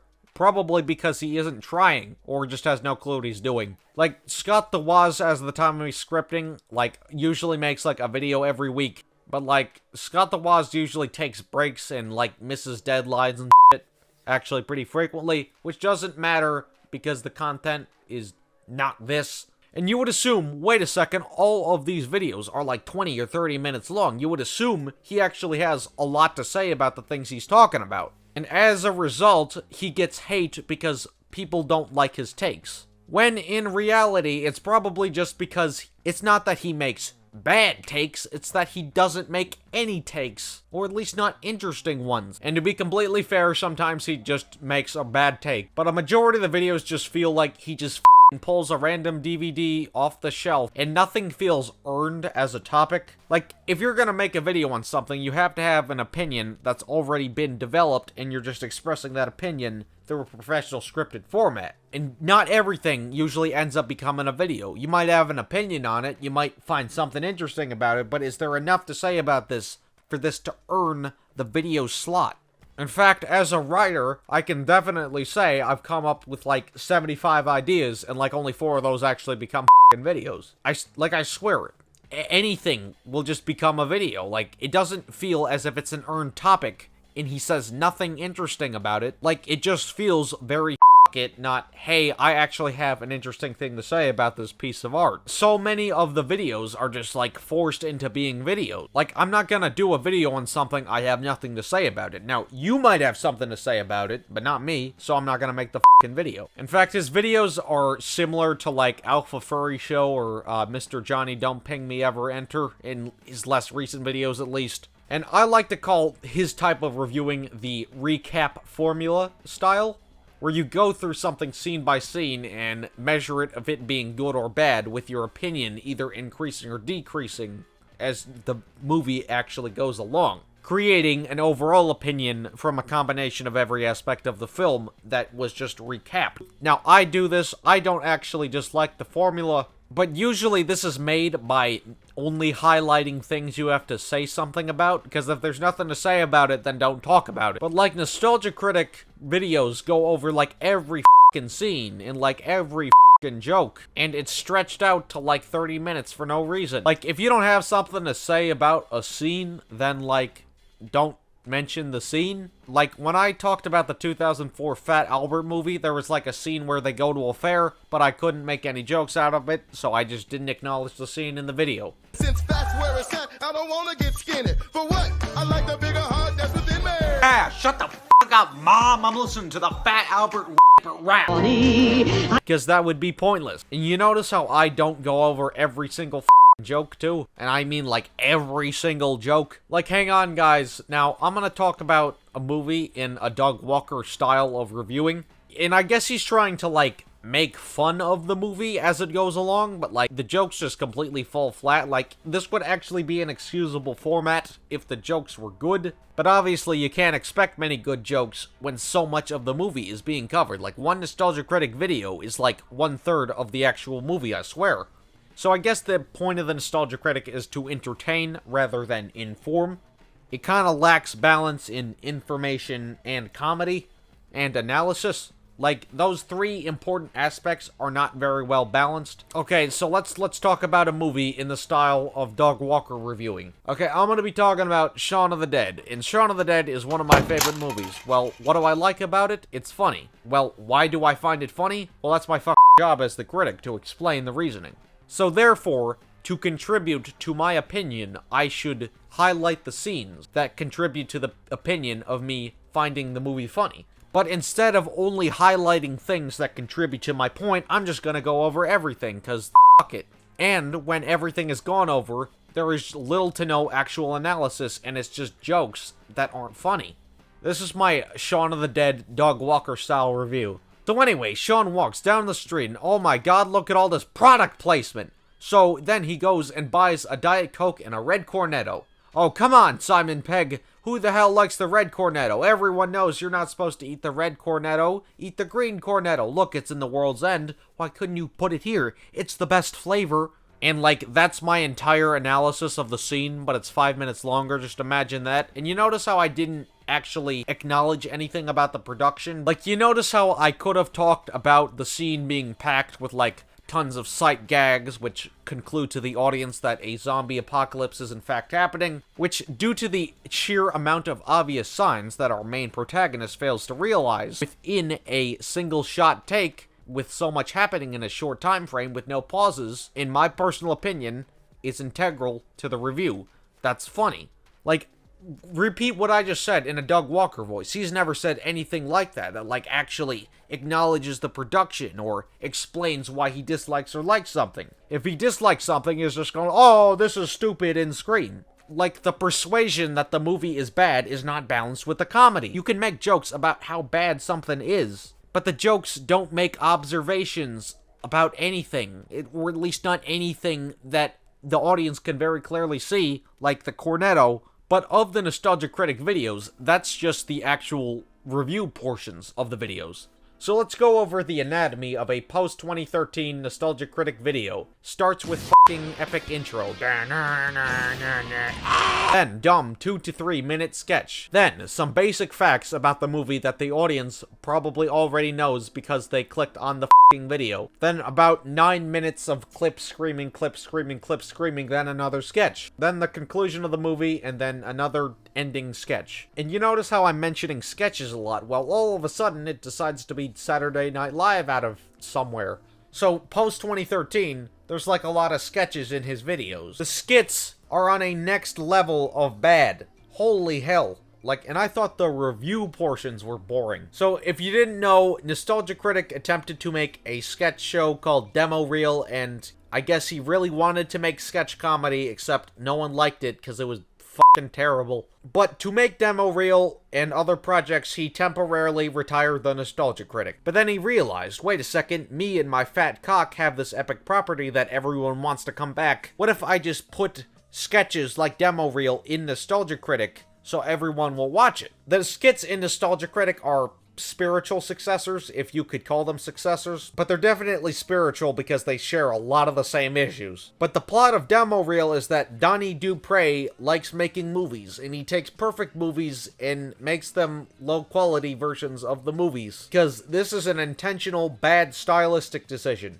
when in reality it's just Doug doing his normal shit that he thinks is hilarious. Haha, look at it, I'm aware that everything I shoot looks like f***ing shit. Isn't it funny that it looks bad? Well, you better think that joke is hilarious, because it's my one f***ing joke. And Doug is the main character of this show for some reason. Doug being the main lead of the show is horribly miscast. Like, they should have gotten a younger guy, like some college junkie dropout looking motherfucker. Not a, like, prematurely balding man in his 30s. But good thing Demo Reel is actually the funniest shit of all time. Like, bro, the supervillain shuffle, scenes that go hard. We're not doing the supervillain shuffle! I am Ra's al Ghul, and I'm here to say no inflection in your voice is A-OK. With the leak of shadows, I'll make Gotham fall. I have several identities, all of them dull. I am Harvey Dent, and my face is bent. My evil motivation makes little sense. I was a nice guy, but now I'm deranged, determining my future on the back of change. My attitude can turn on the flip of a dime. Boy, I tell you, this deal's getting worse all the time. I am Dr. Crane, totally insane, and I only have a few lines in the movie, so next. Now this is a story all about how my frown got flipped, turned upside down, and I'd like to take a minute, don't go too far. I'm gonna tell you a little story about how I got these scars. Guys, do you think Malcolm Ray, one of Doug's main actors, ever saw the Ernest Saves Christmas review? What's up, my nigga? But he also made another non-Nostalgia Critic show called Pop Quiz Hotshot, which he crowdfunded $90,000 from. And you're probably thinking, $90,000? You know, maybe he actually learned from his mistakes, and budgetary restrictions were a large issue with the content. You know, he just didn't have the money to do what he wanted to do, and his emulation failed poorly just because it just wasn't possible. And he did lots of impossible things. Well, of that $90,000 he got for Demo Reel, He apparently only spent $47,767. So what did they do with $47,767? Are you ready, Chris? Are you ready, Shader? Go! Find Robert Downey Jr.'s career at the bottom of the cocaine. What do I got here? No, that... What the hell is this? What is with the 6th grade group project up aesthetic? Like, why the hell is the text just fucking text printed on paper? Why is this like a fucking corner of a basement and not a soundstage? What happened to the other $42,223? Oh, shit! Western comedy had the line, do you know what a plethora is? The Three Amigos. Close. It's the Three Amigos, not the Three Amigos. It's a funny line. It is a funny line, but nevertheless. What are these questions? Look out for the Spazzies. The first one to hit their buzzer when they appear ends the round. Why is that a feature? Oh, Joe, watch out. There's a thing we edited in post. You have to dodge. Oh my God, Joseph, what are you doing? Martha, I swear, it's not what you think. Oh, rat in hell, you little man whore! Each contestant is asked a series of questions involving nostalgia quotes. If the contestant does not know the answer, but can make the nostalgia critic laugh, 10 points are still given. Why are you just giving points away for no reason? Wait, is this just part of the game? Man, it's almost like there's no structure to anything, because there isn't. But don't worry, they're giving away $100. Yeah, that's right. $100. And the people that were on this apparently still had to pay for a plane ticket and hotel. So yeah, Doug had a failed game show. But Doug got actors from both Demo Reel and Pop Quiz Hotshot and made them other main reoccurring characters in the Nostalgia Critic. Now, he had other characters and guests before, but like, no, this is a full-on, consistent, every episode ensemble cast. All of a sudden, it's an ensemble sitcom mixed with movie reviews. So what do all these epic cast members contribute to the show? Well, they contribute all these wacky characters, most of which are played by the same people because they can't hire any more actors. And none of the actors can act worth for shit. Now, this is probably Doug's fault due to poor direction over anything else. But everybody acts the same. Everybody looks the same. There's so little timing and structure and complex motion within the performances. Like, everyone always awkwardly stands around, like there's no expression of anything. It's just, like, fucking still. No one is enthusiastic. No one conveys an emotion properly. And, like, why does there have to be a cinematic universe around these videos? Like, it's just pointless. And there's a way to do it right, but he's not doing it right. It would be incredibly commendable if he did it correctly, but he isn't doing it correctly. Like, why is there all this lore? It's YouTube videos about a guy who sits in front of a wall and talks about a movie. Like, so much of this lore is so fucking unnecessary and pointless and contributes nothing to the point of the video, which is to make a consensus about a piece of media. This doesn't tell us anything. In fact, it's genuinely unwatchable at times. It is so unnecessary, and so little of the actual content in the video contributes to Doug's actual thoughts on the week's topic. He has entirely separate videos of actual thoughts on videos. Like, why is this a series of videos? Shouldn't your actual thoughts be in the videos? And the fact that these types of videos exist kind of proves my point about the rather lack of takes rather than making takes. Like, there is room for dumb jokes, but still being informative and critical. And like I said, nothing is balanced. Doug is barely a critic, he just makes dumb jokes and recaps the movie. So he's more of a comedian rather than a critic, but he's also a terrible comedian. So, combined with all the dumb jokes, including the sketches, and combined with recapping the movie and basic facts about the movie and declaring his actual opinion at the end, that's like 30 minutes of content, when in reality, there's no need for 30 minutes of content. Only make 30 minutes of content of a movie review if you have 30 minutes worth of points to establish why it's good or bad. These videos could be 5 minutes, and he never takes advantage of the sketches to actually contribute to criticism, which we figured he'd do. There might be a parody of the movie, but they don't actually acknowledge criticism within the dialogue. Like, Scott the Woz, bringing him up again, he has various videos which are more of sketches in of themselves, but are still analyses of what the topic is. The actual portions of what is being analyzed is just slightly different.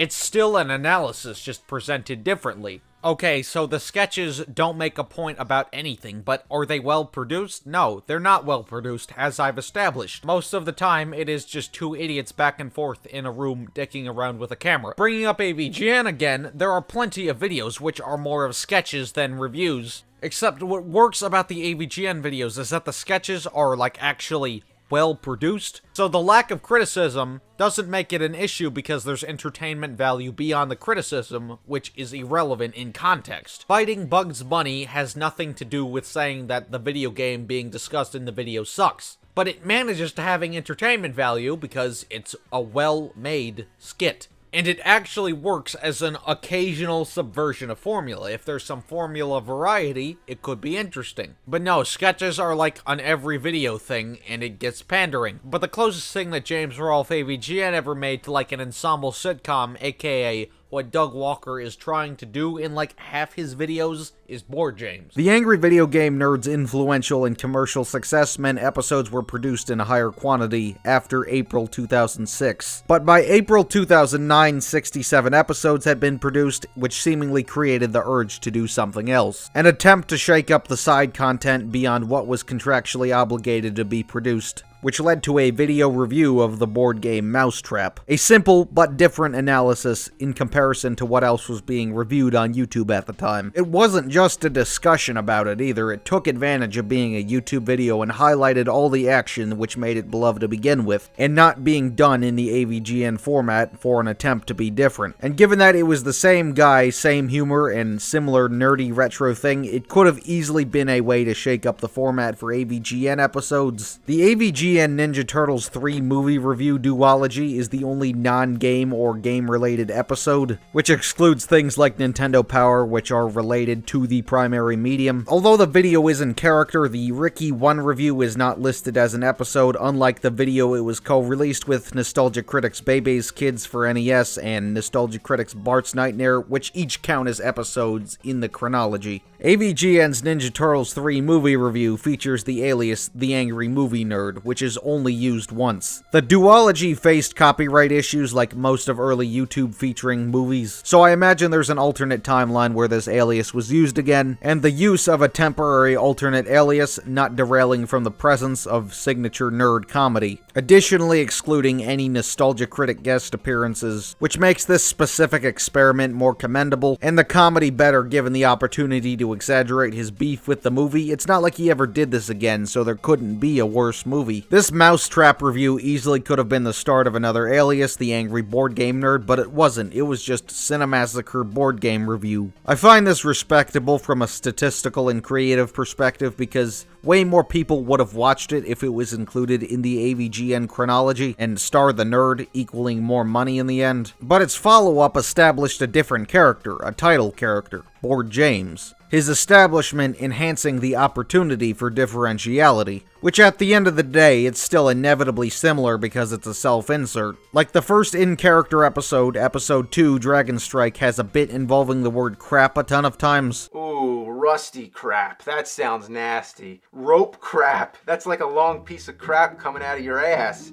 Poison gas crap. I've had that one before. Falling rock crap. Oh man, I don't think that one needs an explanation. Like, the nerd could totally say that, and Board James is inevitably similar, but the more exaggerated aspects of the nerd character are noticeably and reasonably excluded, pasting those attributes onto Board James's friend, motherfucker Clarence Mike, first introduced in Episode 3, Crossfire. Not only does this benefit the premise of board game reviews, something that's almost always multiplayer, but the personality of a motherfucker allows additional highlights of the topic, showcasing how you could cheat in a game, both benefiting the analysis and comedy. Motherfucker Mike allowing for more of the signature Cinemassacre juvenile comedy, but actually having an advantage over AVGN in my opinion. Mike Matei is great at ironic impersonation comedy, but also just normal juvenile comedy. Hey man, did you just swear? Yeah, fuck you, dick.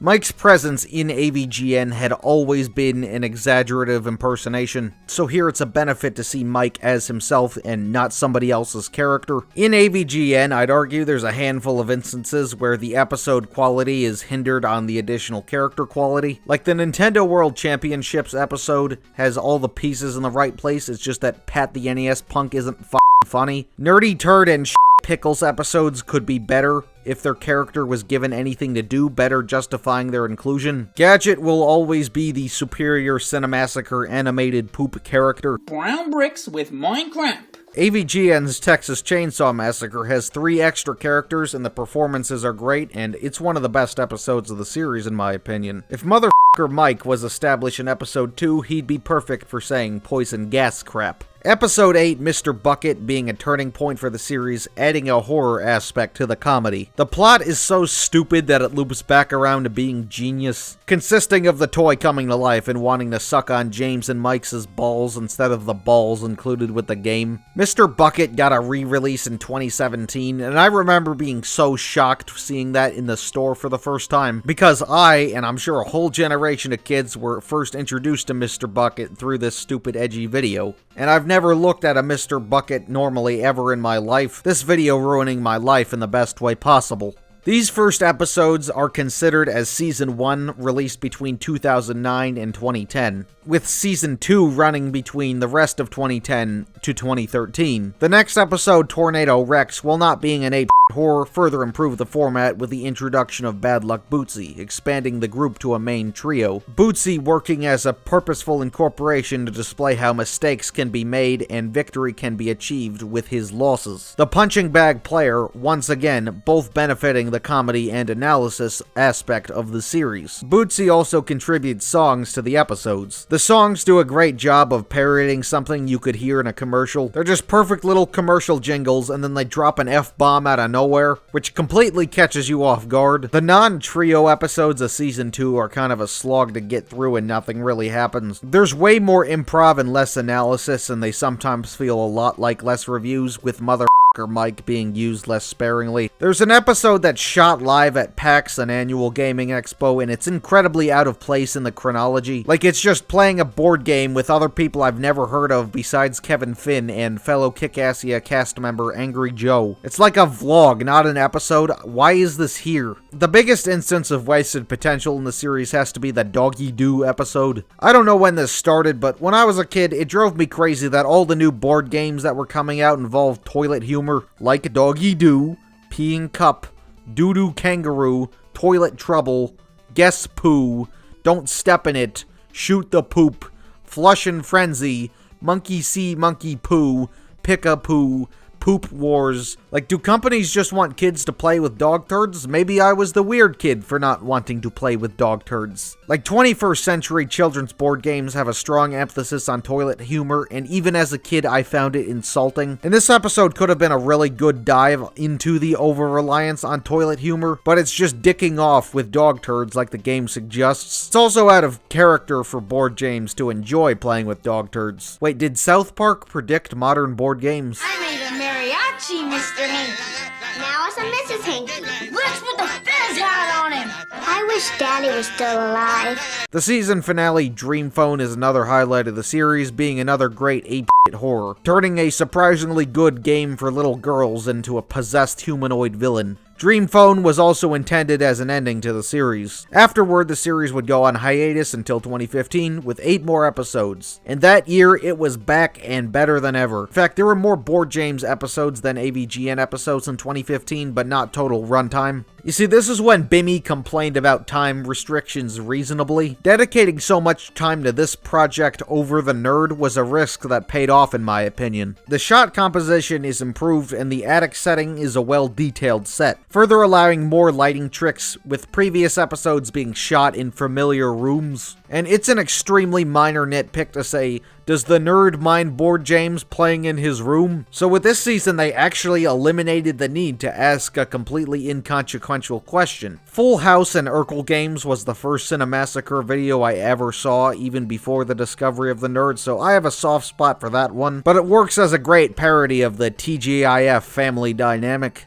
not sacrificing the continuity for a parody gimmick, a fun experiment integral to the plot. The next 3 episodes are headcanoned by fans as 3 different endings, which is a fun way to interpret it. Episode 25, Video Games, serving as a crossover between Board James and the Angry Video Game Nerd, which does a great job of showing the purposeful differentiation and inevitable similarities of the characters. Having Board James imagine the nerd and progressively agreeing with his criticism and taste of games. Then becoming the Angry Video Game Nerd, creating an origin story for the Angry Video Game Nerd's personality. But the next 2 last episodes, the nerd does not appear, hence the argument of multiple endings. Episode 26, 13 Dead End Drive, ending with James in prison, and Episode 27, Nightmare and Beyond, having James die in a boat explosion. Each ending declaring how James didn't die, killed his friends, or his friends dying without his cause. Nightmare and Beyond, James says, is his second favorite thing he's ever made outside of AVGN. The series overall is a mixed bag. In the beginning is extremely underdeveloped, some in the middle is a slog. Even though you probably didn't click on this video without knowing what Board James is, and I just spoiled most of it, Mr. Bucket, Dream Phone, and the last season are definitely worth a watch. There's good stuff beyond that, but not everything is absolutely astounding. But it's a hell of a lot better than any of the most ambitious projects Channel Awesome has to offer. Truly a fun change of pace for a short bit, and a great extension of James's artistic interests as a person. Aw, man, we gotta play this game with him again? I don't wanna play with him. He's a friggin' schmuck. Oh, you got a coffee. You want to be just like us, huh? I like my coffee how I like my women. With my dick in it! Oh! Boink, boink, boink! See, look at how what's being enunciated is actually, like, expressive. So, but what the fuck do Tamara and Malcolm contribute to anything besides doing the supervillain shuffle? Fucking nothing. There is no point for any other characters, because they rarely contribute actual criticism, because the sketches are devoid of criticism. But they are for the most part pointless. But pointless doesn't mean bad. Filler can be fun, but it's not very fun filler, it's just fucking shit. Like I said, there's like no motion or timing to analyze within the comedy. Everyone just stands there like robots. Timing and expression is very important in comedy. New guy's in the corner puking his guts out. Look, like that performance was all in the timing and movement. In fact, the characters don't even have like traits or anything. Like even the most basic shit Disney Channel sitcoms understand this. Every character just acts like Doug. Doug is every character because he wrote this. Everyone is himself. So yeah, the sketches are incredibly poorly written and aren't well shot for a variety of reasons. Most shots are just shot, reverse shot in a fucking corner, over and over again. If we watch a Smosh video from like 10-ish years ago, like this is better shot than a recent Nostalgia Critic video.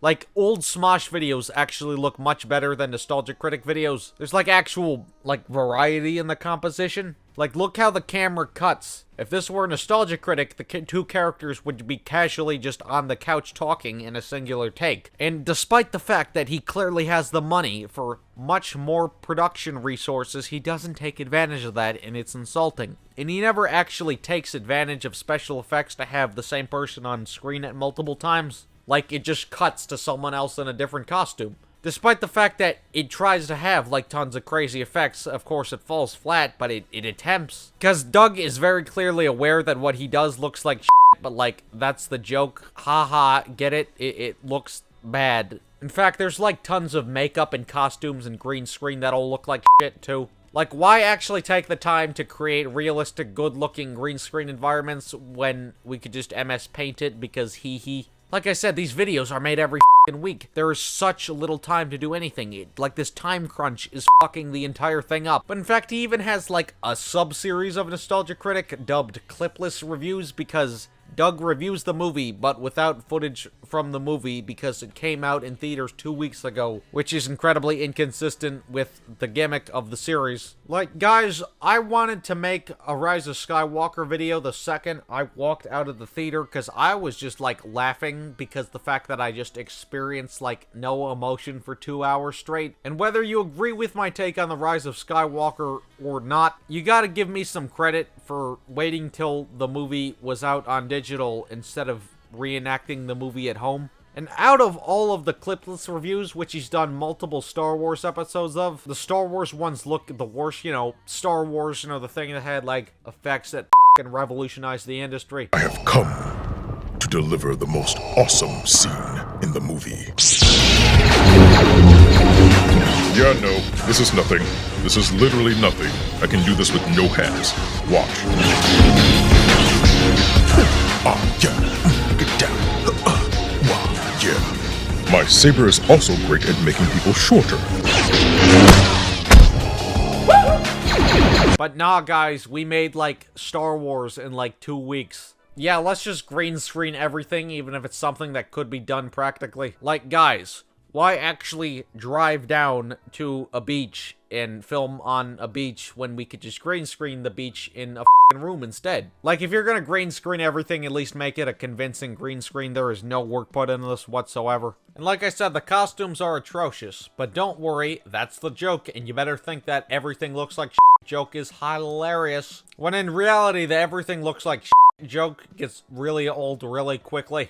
I guess the joke is that it's the original movie, but shitty looking. But even with that type of stylistic punchline, it fails at that. Like, there is no effort put into the actual practicality. Like, if you wanted to make it purposely bad, make it sound like everyone is reading. Maybe don't key out all of the green screen. But the thing that works about jokes where the punchline is, oh hey, look at how the TV show looks, that it's a subversion of formula of presentation, when this fails because it isn't a subversion. Everything looks like this. There's no well-made actual Star Wars replica. It's not a good punchline because it's the only punchline, and the punchline isn't even complete. It's like part of a punchline. Like, we're supposed to laugh at the low quality, even though there's nothing high quality, unless you count the movie, but like, why should that even be a necessity? In fact, Nostalgia Critic production actively reminds me of, like, bad fan-made epic rap battles of history videos from, like, 2013. So go find Blue's Clues. Here's a clue.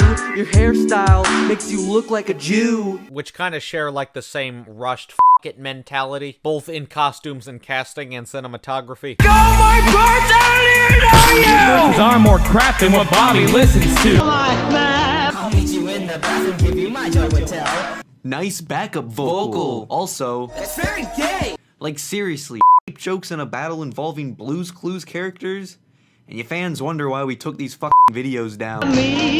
Mozart versus Skrillex. Waiting for me, any guy named Skrillex probably sucks dick. Like, look at this Mozart costume. Yeah, who cares if it's just a fucking bathrobe instead of some 1700s drip, which isn't in our closet, so we just got a fucking bathrobe and put, like, baking soda in the actor's hair. Weird Al Yankovic versus Bart Baker! Yeah, the cares that, like, Bart Baker is played by a literal child and, like, Weird Al is, like, Latino, I think. You sound like a gay guy who stepped on a brittle. After I'm done with your mom, I'll tell her a riddle. Yes, I know I'm Weird Al. And yeah, I know I'm weird, but I'm better than you. But not you, cause you're f***ing queer. Welcome to Rocka's world! Rocka Al. Get ready to feel the little thing when I'm ready to go!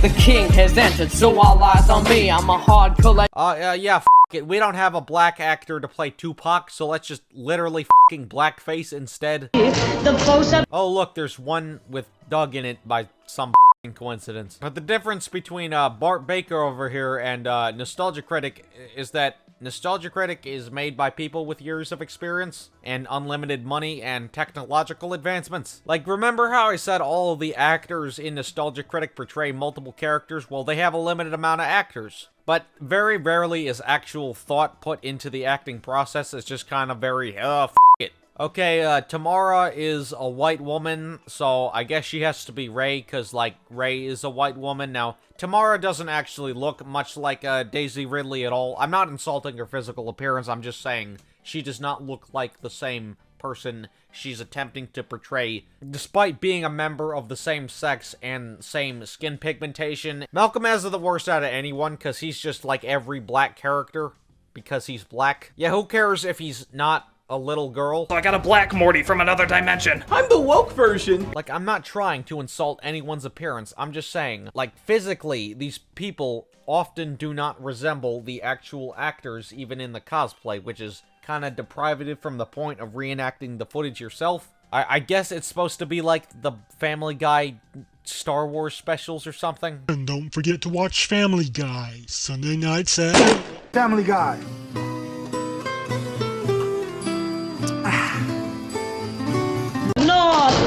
Sometimes they're just so lazy, like, for example, they didn't have anyone to play Han Solo and they couldn't make Juggernaut in the budget, so they just got a JPEG of Han Solo's face and, like, a cutout of Juggernaut instead. Like, get it? Isn't it funny? We were fucking lazy. Hardy har har. No, it gets old incredibly quickly. It's painful to fucking sit through. But for some reason, he has done actual live screenings of this shit before, and he tries to pass it off as an actual movie.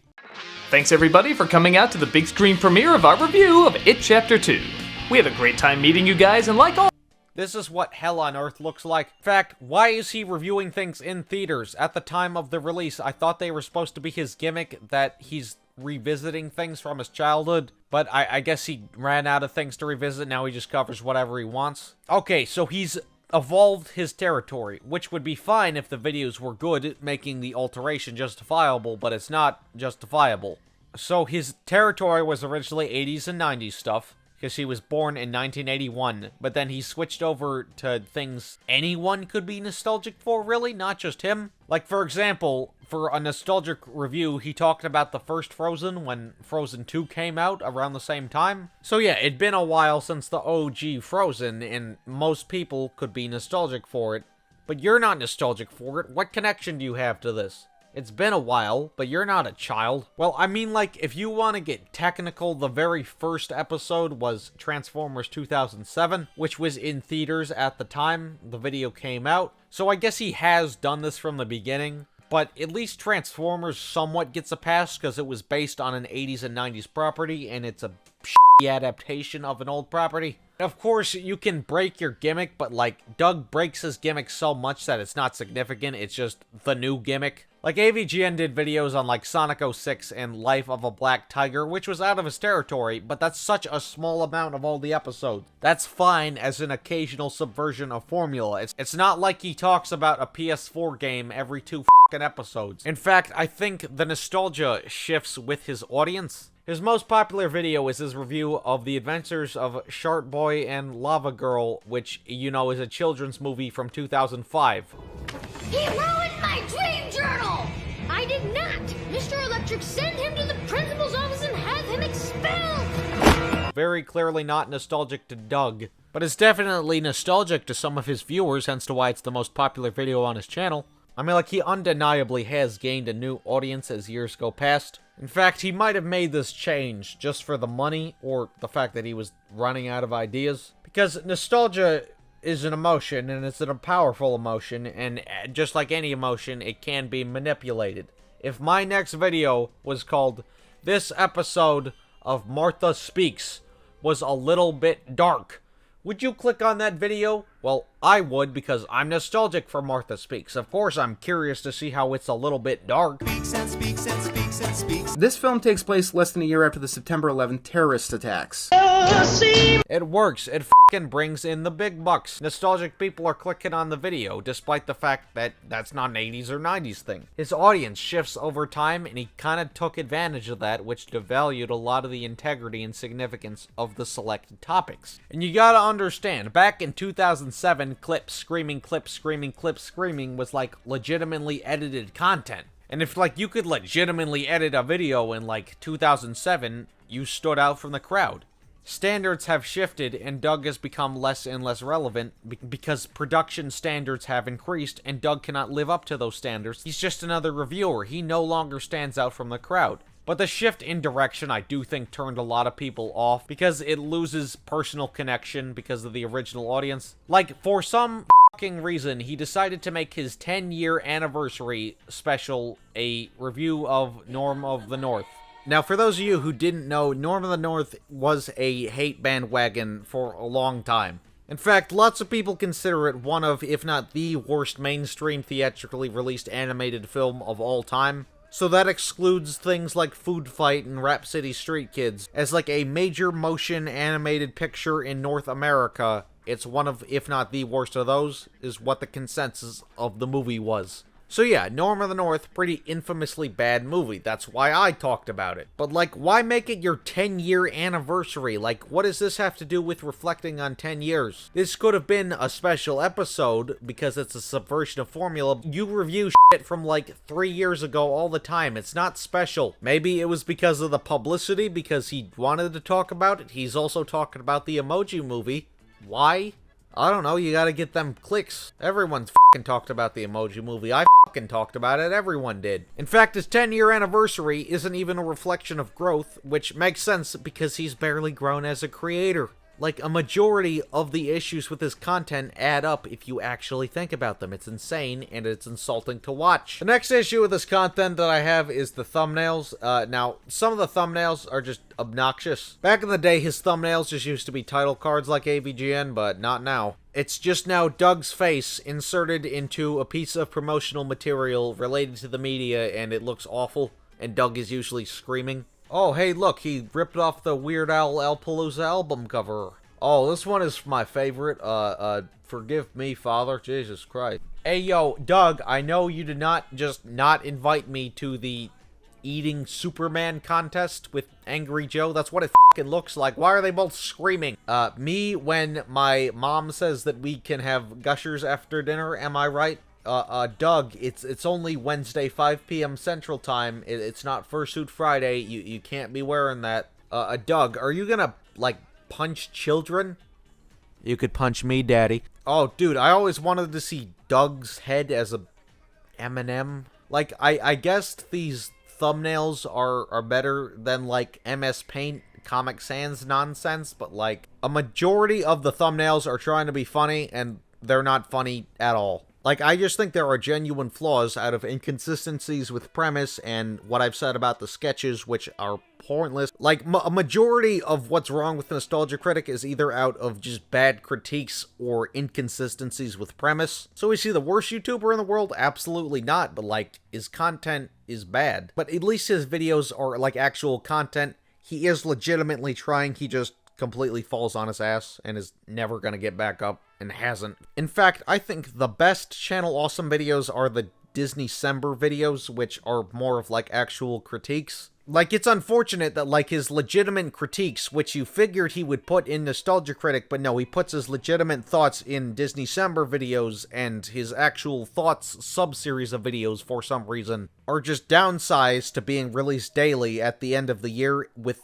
each of episode only being, like, 5 minutes long. Like, that's lame. I will say, one of his big advantages is that, as a critic, he can break down questions well. In fact, the fact that he can break down questions well, in my opinion, is what encouraged me to break down a question about him for a video. Like, during the, I Hate Everything Derek Savage controversy, which happened a while back, which, if you didn't know, I Hate Everything made a review of, Daddy Derek Savage's film Cool Cat Saves the Kids, an anti-bullying kids gun safety movie. And, no, I'm not making a horny joke, like that's his actual character's name in the franchise. Yeah, that's right, Derek Savage is Cool Cat's father. Bro, you did not just disrespect Sonichu lore like that, come on. Daddy Derek, please do not take down my channel, thank you. But, you see, the thing is that, Derek Savage actually successfully got I Hate Everything channel and other people's reviews of Cool Cat successfully taken down, even though he had no legal right to. So in response, Doug made a video saying, what is fair use? And he actually does a good job of breaking down the question. It's like he actually contributes to a point, and it could be entertaining. Like, he has, all the ambition is there, he has points to make, he just doesn't make points, and uses the ambition incorrectly, and it's insulting to watch.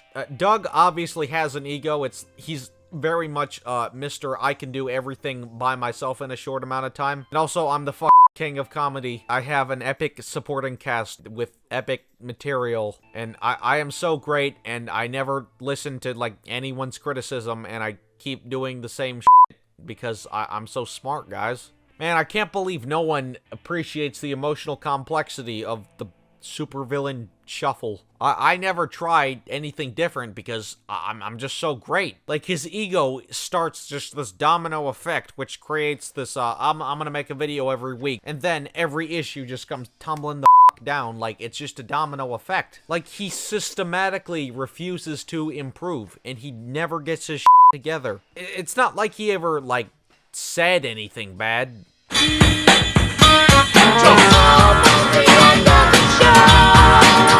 Back in 2008, Doug released his Nostalgia Critic episode on Top 11 Animated Nostalgia Hotties list, which was later renamed to the Top 11 Hottest Animated Women. He put Sailor Moon, a 14-year-old, at number 9, which I guess kind of proves that he doesn't really give a shit about the research of his videos. Like, that kind of makes it obvious that he didn't, like, watch the show. In fact, he says that he doesn't like the show in the video. I put her pretty low on this list because I found this show just so goddamn annoying. Even when I was a kid, I thought this show sucked. I mean, the story makes no sense, the characters are all morons, and they keep using the same chunks of animation over and over. Like, it kind of is obvious he just Googled 1990s animated female protagonist, and then that was just one of the results. So, we're just calling a 14-year-old hot on the internet, whoop-de-doo. And if you actually look at the video, he only uses footage from the first episode of Sailor Moon. If you don't believe me, look it up. Even though the pilot very clearly establishes that the character is a minor. So yeah, he made an oopsie, but don't worry, he elaborated on his oopsie when he made his own Sailor Moon Nostalgia Critic episode. And he decides to elaborate on why he made this decision and why the decision was okay. Take all that away and just tell yourself, this obviously sexualized transformation that takes up a solid minute in each episode happens to a 14-year-old girl. Okay, so I guess he thinks there's sexual content in the transformation sequences, even though there's, like, nothing sexual. There's not, like, f***ing close-up butt shots. Nobody's boobs are jiggling. Like, he thinks it's a striptease. Like, how is it a fucking striptease? F***ing clothes are being added on to the characters. That would differentiate the identity. What is being stripped? And of course, the miniskirt. The mini skirt. Like, why is he even talking about mini skirts? Like, okay, so yeah, the skirt is, like, shortened, but it's not a fucking mini skirt. Like, that's like a figure skater skirt. Goddamn. Oh my god, the character's legs are showing. It's a fucking strip. Like, shut up. That is a fucking awful take. 14. Damn. Okay, so you now learn that the characters are 14. You acknowledge to the audience that the characters are 14, and yet you continue to thirst over them as like a joke. You might be saying to yourself, oh, what? Didn't you grow up watching the show? Didn't you pay attention to it at all? No, I didn't! I mean, I watched it, but I didn't really listen to it. I, too, was 14 at a time, and maybe I viewed it for different reasons.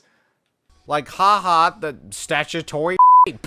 Like, I assume this is his unironic take on the show. Like, I know I said earlier that, like, a majority of his actual takes aren't in the Nostalgia Critic videos, but that's just a majority. Like, I really hope this isn't his actual opinion on Sailor Moon, and this is just a really bad joke. But no, how does he try, instead of just admitting that he didn't watch the show and rushed the video and just somehow didn't pay attention? No, he tries to justify this by going over Japanese age of consent laws.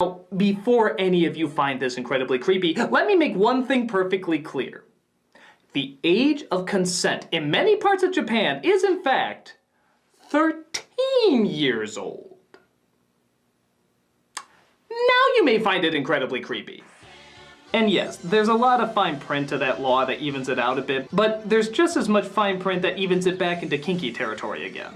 For example, sex between 13 to 17-year-olds can only be done with other 13 to 17-year-olds. That's good. However, that's only sex. Groping, handjobs, blowjobs, and whatever else your preferred imagination can come up with is all perfectly legal. That's bad. However, they have cracked down on human trafficking, forced prostitution, and other illegal acts endangering people in that age range. That's good. But that doesn't stop people from creating kinky establishments like the Sexual Harassment Corporation, where you pay to molest girls in school and business sets and is totally 100% legal. Can I go now? I thought this was a fucking Sailor Moon review. Why are we talking about Japanese age of consent laws? Look, the thumbnail literally says age of consent on it. Oh, it's not my fault that Japan having different ages of consent. It's the fault of the show. Do you not take the American laws of consent either? Like, he doesn't acknowledge any of that. Yeah, you live in fucking Chicago. Like, I don't want to learn about sex from this guy. I don't want to learn about movies from this guy, let alone sex.